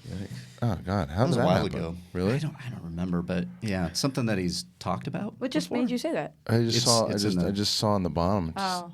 That's. Oh man, I didn't know that. That's horrible. Did you guys see that Ellen clip? Did I mention that on the show already? Did you What? see the Ellen clip with Which one? Keanu Reeves where she asked him, "What do you think happens when you die?" No, it was Colbert. Oh, it was Colbert. It was Colbert. Oh my God. It was a great. It You was a get a great great line. answer. Yeah. It's a great line. Yeah. What did he say? He said, "What do you think happens to people when they die?" He goes, "I think the people here will miss them very much." And Colbert was like, What a good answer. Yeah, it was great. All right, let's try to get to the phone lines here. Cody, you'll let me know when we have a phone call, won't you? Thank you. Okay, hey, you're on Collider Live. Who do we got? Hey guys, this is Jacob from Los Angeles. Jacob from Los Jacob. Angeles. Hey, Jake. So Jacob, a lot of stuff on the show today. Anything in particular you want to talk about? A little bit. First of all, I just want to say, Josh. Yes. I met Josh at the Hannah screening. Oh. I was the background actor. "Oh yeah, good. from Hey Midwest. man, what's going on?" How's it going? Good, dude. Good. Yeah. I just had a question about. Okay, so it's a Game of Thrones question, but it's not about Game of Thrones. Okay. Is it So- spoiler? Are you the Riddler? comment- no. Are you Kite Man? I was just- before Game of Thrones, we had Breaking Bad, essentially. That was the show that everybody was just obsessed with. That was the show that everybody watched week to week. And then once Breaking Bad was done, everybody moved over to Game of Thrones, of course. And now that Game of Thrones is done, do you guys have any kind of opinion on what show could be that next big thing? I think HBO released that trailer For Watchmen? Westworld Season 3. Well, Westworld Season 3, because what they did, which I thought was a brilliant Hey, move, Jacob, casting thanks for the Aaron call, man. Appreciate it. Macuga hates Westworld. You know the casting problem. Aaron Paul as the lead. I don't think Westworld will be the one because I don't think enough people have caught on to it already. We've already had 2 seasons. Yeah. Same thing. I would like. I mean, I would love it for it to be Ozark, to be honest with you. But Yes. I don't know if people are going to catch on to that one. It's also turning into season 3. They're definitely pushing Watchmen to try to see if they can get Watchmen to do I it. was weirdly thinking last night as I was watching the trailer for Watchmen, I wonder if this is going to be our next Game of Thrones. Just Yeah. based solely on the trailer, and it does have source material, Yeah. that kind of stuff. And now it had a movie, and I tweeted out yesterday, I was like, mark my words right now, we're going to see a Game of Thrones movie in 10 years. And it's going to be a 10-year time jump, and something's going to happen. Oh, you mean I would like love you that. saying From this- continuing From Yeah, yeah. this cast. Yeah. Yes, that's my thought. I don't know. I mean, all It's the too hard to stuff- predict. It's so hard Yeah. to predict. It is such a flash in the pan. Everybody thinks it's going to be something, and it's not. I think we're going to step away from the sandals and swords and get to something maybe like a Watchmen, but maybe back to like a real life, like a Sopranos or a Breaking Bad. I don't know what that looks like. It should be Barry, to be honest with you. It should be Barry. Well, I'm crossing my fingers and hoping it's The Mandalorian, to be honest with you. Yeah, Because yeah. it's Star Wars and it's a new type of thing. I mean, and because Disney Plus is going to need something. I know it might not be Star Wars, but no shot. You don't It's think just- you don't think you're- Star Wars is big enough? You're not going to get my wife to watch The Mandalorian. Mandalorian, Right. yeah, She that's lived the for Game of problem. Thrones. Yeah. It has to be. I think Game of Thrones had the IP going for it, but you didn't have to know anything about it in order to jump in. Right. I think that we haven't created it yet. That's not out there, and I'm sensing mermaids. Okay, it's going to be mermaids. Mermaids. I think what We need a good Game of mermaid Thrones did on show. the land. I think something in the water, like where we still have some kind of fantasy something element, not underwater, like more On by the the water? sea. Like Yeah. water Isn't world? that Sirens? No. Isn't there that show Sirens? I'm sensing mermaids. Isn't Sirens one with Madeline Stowe? There's a mermaid No, show there's coming out a- on CW. I have no idea what I'm talking about, but what I do know is that I don't think we've created it yet. Yeah. Okay. If we had, it would have been Ozark, and it hasn't. Could any of the Marvel shows do Narcos. it? No. Because Could've been Narcos, because you but say it'd I be mean time jumped. because even Because though again, my sister doesn't. She's not going to watch. yeah, but listen, but your sister did your sister see Endgame? No. Well, almost $2.7 billion worth of money did see it. So there's enough people that wanted to see that movie. Yeah, So I just don't think that the thing that everybody's going to be talking every about. week Yeah. is Marvel. I don't know. Who knows? It's gonna But be mermaids, It's man. going to be interesting. Don't think to it's see. gonna It's be good. Great mermaids. question. I'm looking at his Dark Materials. Yeah, That that trailer trailer looks looked good. Has a big unbelievable. following on the books. Yeah. But it was The Golden Compass, which that movie came out. Didn't do too well, but they're doing it this way now. Right. And I think you got James McAvoy. Come on. That The looks thing good to that me. made the Game of Thrones, the Game of Thrones, Yeah. thing that made Game of Thrones so event television and so we got to see is because we ran out of source material. Because had we had the source material, we probably knew how it was going to end. Well, I mean, no, I don't know, because the source material was the reason why it caught on the way that it caught on for so long. Anyway, I mean, those books, a lot of people, the books people knew. The books ended in like season 4 or 5, but still, it was still. I mean, it was at its height between 3 and 4, and I think there was always that conversation between the book readers and the television watchers. Are you guys watching Big Little Lies? Yeah, and So that's you're great. gonna watch when it comes back? Yeah. So that one I feel like is more universal. I think it's a popular show, but there's certain shows like Breaking Bad, Sopranos, Game of Thrones. No, this is not Game of Thrones level, Right. but right now I feel like it's the most anticipated. I agree with that. Yeah, especially with Streep joining. Yeah, it just doesn't have this. It just doesn't have that Same thing. The global just phenomenon type thing. What's so crazy though is that Game of Thrones didn't have that star. It wasn't a star power show. Right. Which is different than some of the other shows that have been such big hitters. Well, Sopranos didn't either. Nobody knew who Gandolfini was. Gandolfini was a background player. I mean, shit, even Breaking Bad. True. Yeah. That one a little more so because at least he had a massive hit.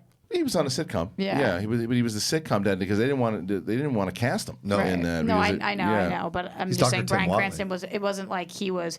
Where's this guy coming from? Right, he was recognizable. Yeah, but as opposed to a lot of the Game of Thrones actors. Were. Right. I mean, David Griffin knew who they all were. Yeah, because he watches British television. What about this? In the chat, a lot of people have brought up The Witcher with Cavill on Netflix. No. No? I don't know think enough so. about it. I don't think so. Well, Stranger Things is another one, by the way. I'm excited for The Witcher, though. Stranger Things is probably right now. Stranger Things has probably got the title now that. But it doesn't have because there was an end game so in sight with Game of Thrones, an actual throne. That's why people were who's going to be in the Iron Throne? Who's going to be you're talking story, but as far as like cultural, like the culture and phenomenon, as far as the show that everybody's talking about when it comes out. Now, season 2 was definitely not as good as season 1, but people were very excited about it. You know, I think that Stranger Things, but also This Is Us. That one is. Yeah, This Is Us. That one is. That's pretty big too. Not Game of Thrones level, but pretty big. And so right now I would say I think that's a good one too. But I think that Stranger Things, This Is Us, those are ones that people are talking about. Like when the way that I always look at it is when the season finale happens, not the series finale, but the season finale happens. Everybody's talking about last night. Guess what? Season finale of this was on, and you know, even if you're not watching it, you know that it's on. Right, and I think that everybody knew Game of Thrones was ending. Right, and like Stranger Things, like you knew when it was dropping on Netflix. You knew because everybody was talking about it. So I'd say Stranger Things right now is the champ with some people kind of coming in. As Roxy has said, and we've always. It needs that crossover appeal that somebody like your sister or my wife will watch it, and that's what Game of Thrones had. Stranger Things has that too. Breaking Bad had it too. Stranger Things has it. You're right because of the totally 80s nostalgia and the kind of old school. So I think Stranger Things right now would be the answer to that question. So it took us a while, but we got there. All right, we got any more phone calls? All right, thank you so much. Hey, you're on. Is this John Paul Jones? No, this is Tim Franco. Hello, Tim the Tank. Tim the Tank Franco. Dude? What's up, Tim? Hi, Tim. We finally got in, Tim. What's going on, brother? What do you got for us today? Nothing much. I wanted to add to the Batman villain talk real quick. Oh, Kite Man. You big Kite Man fan? Kite Man or Condiment King? Yeah. If I had to go between those two, I think I'm going to go with the Condiment King because there's a lot more you can use, at your dispense to attack him with. That's true. The villain that I've always wanted to see in a Batman live-action movie is Hush. So I'm not sure if anyone there is too familiar with him. Riley brought him up before. So what is Hush? Besides a great... Never mind. I'm not going to say it. Yeah. What is so tell me a little bit about him, Tim. So he's kind of a mysterious figure who shows up and he has connections to Batman, to Bruce Wayne's past, and he starts utilizing a lot of the other villains kind of against him, which I think would be tricky, and they wouldn't be able to use, I think, the very first Hush story because it involves a lot of the other villains. But I think if they kind of created their own thing using that character, it would be really cool. Interesting. Okay, cool. Thank you, Tim, for the call. So Hush is another one that is Jeff Loeb book. Yeah. Yeah, it's good. It's unreal. That's a great I'm one. okay with Hush because that sounds cool. Yeah. Sounds fine. Whoa. What? Are you taking a shot at Kite Man? Very much so. It's not going to happen though. Kite Man? No. Oh, Hush. Condiment King? No, Kite Man's not going to happen in Hush in this because it's not what they're trying to do. They're going to go recognizable. World's finest, yeah. Yeah. Agreed. We should do Long Halloween. Okay, we got one more call here. Hey, you're on Collider Live. Who do we got? This is Ico the Rain Man. What's going on, guys? Ico the Rain Man. Are you a Batman villain? I am not a Batman villain. I certainly wish I was. Oh, well, what do you got for us today, Aiko? So I have a question for you. Do you think it's wise that Todd McFarlane is going to be helming the Spawn movie, considering that he's never directed a movie before? And since the production is sort of halted with them finding a studio, do you think it'll ultimately just be a Netflix movie? The streaming movie would be great, and we actually had Todd McFarlane in here. One of the best guests ever. He was great talking about that very thing. I liked his answers, and I think that he's been around enough and he knows the material enough that I think you give him a shot. What happened? You just spilled coffee on yourself? No, I was trying to not sip in the mic, and so instead I went into your You shot. went into the like, camera. Really It's good. hardcore, That makes sense. Sorry, Cody. It's fine.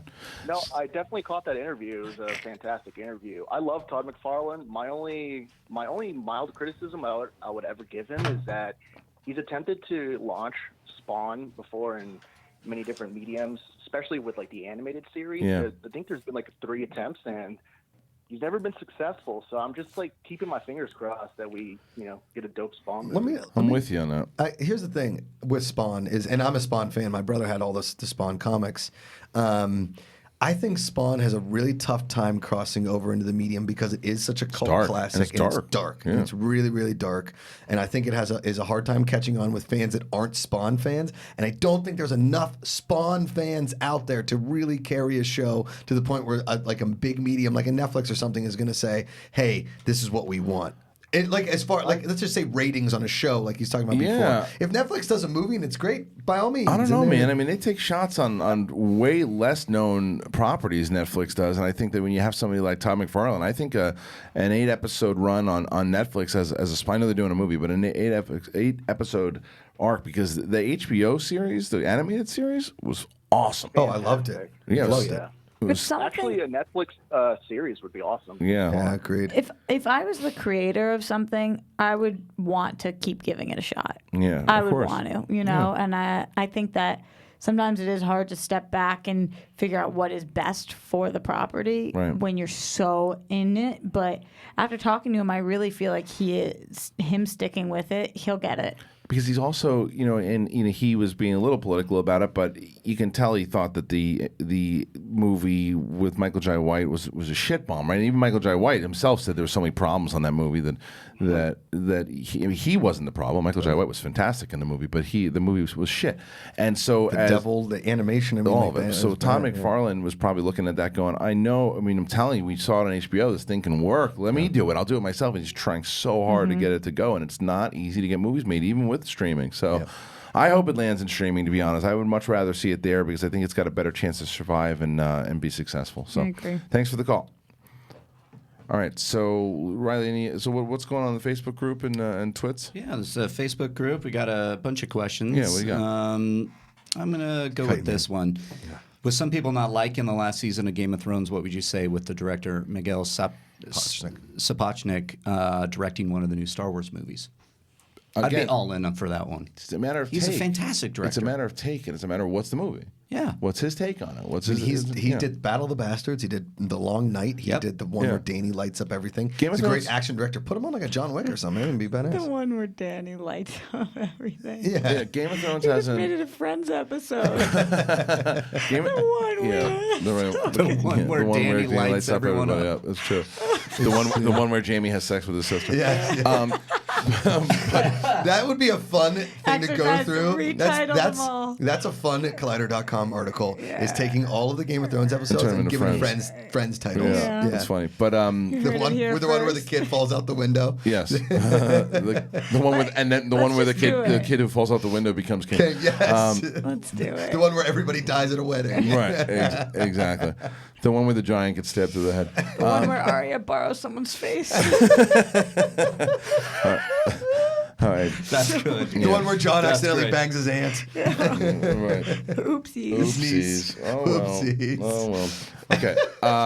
The answer to that, one of the things with those Game of Thrones directors is that they don't always transfer over because you look at Genesis, right? Terminator. Was it Genesis or was it? Yeah, it was Neil Genesis. Marshall.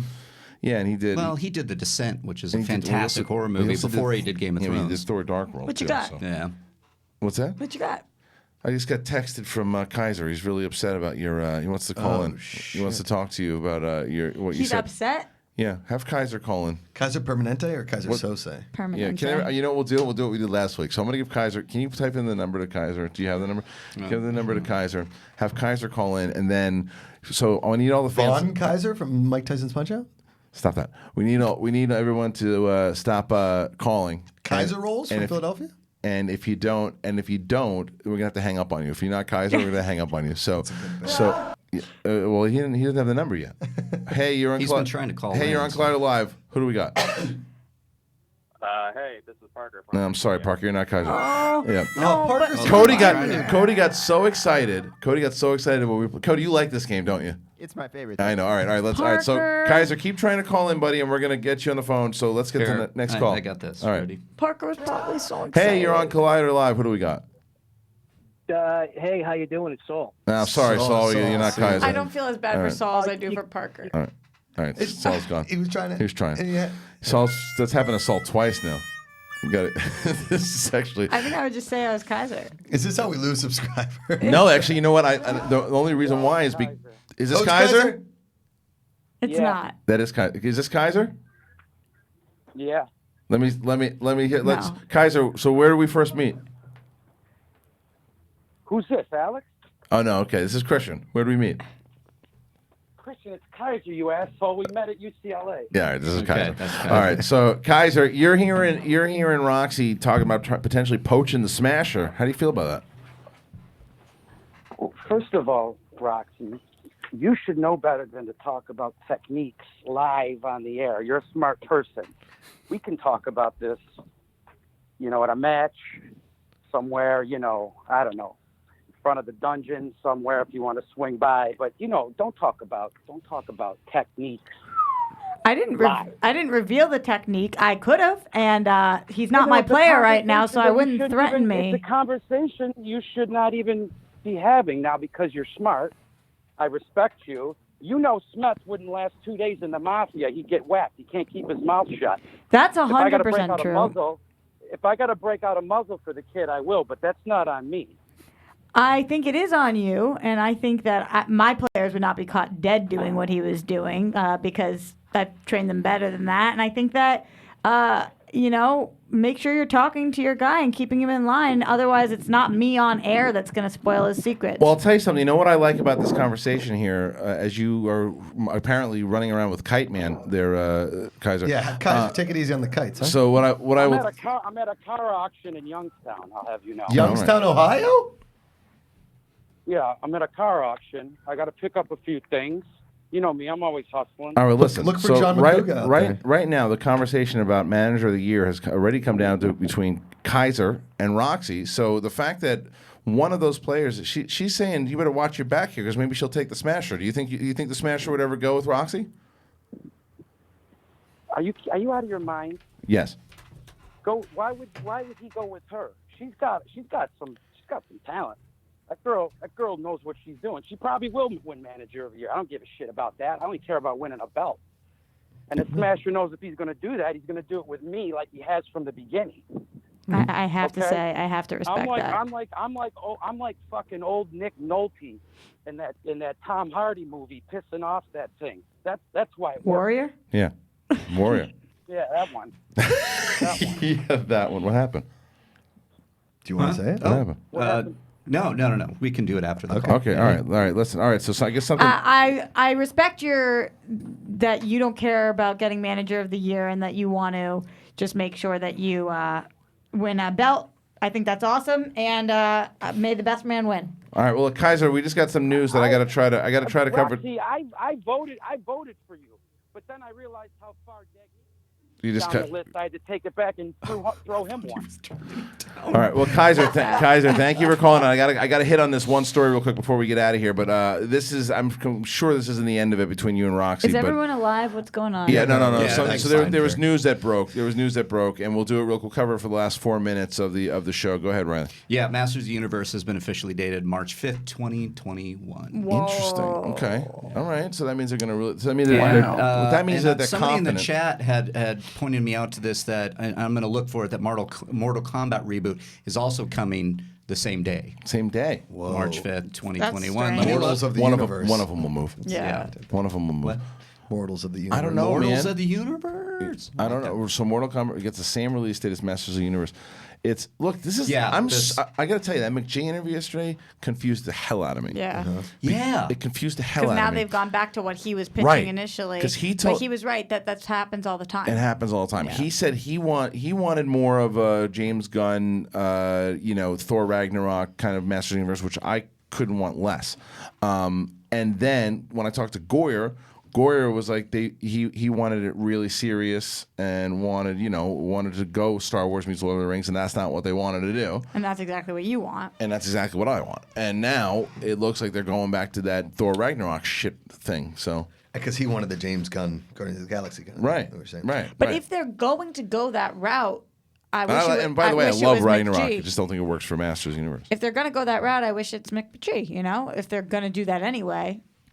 Well, I don't know. I don't know about these guys that they got hired here. There's a lot. The Masters of the Universe. 2021. It's still a little while. Every time you talk about the one that you like, I think I like that, and then I think about Thor Ragnarok, and I like that. And I'm just kind of torn. But Ragnarok's different because Ragnarok, Thor has become a character that fits into that tone, and with Taika doing it, and the way that He didn't necessarily before Ragnarok came out. Did you say that before No, that? no. But it was the way that they were able to maneuver Chris Hemsworth into it, right, and make that because I'm talking about the overall tone of because you have seen comedy from Thor in the Avengers movies, and you could tell that he could do it. The other two movies were a little bit more serious, but he still played into some comedy, so there was always a comedy there.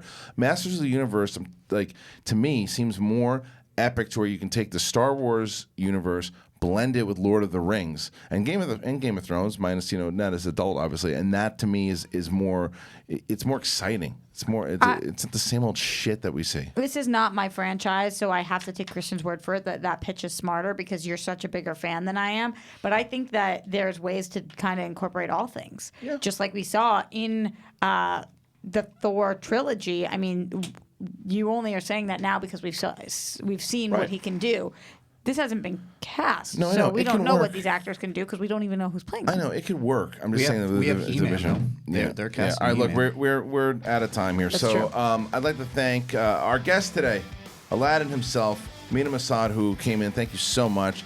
To Roxy Stryer, Mark Riley, Josh Macuga, hey Alex, and Cody Hall, and of course, Kite Man and Condiment King. We thank you guys for joining us today. Kite Man! Any guests coming in tomorrow, Riley? I don't know.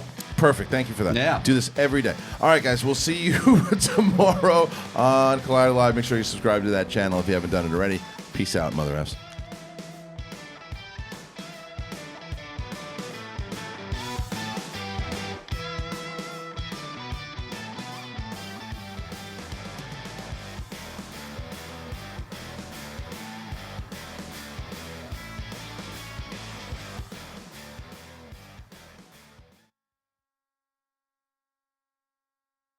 It's not too late to not suck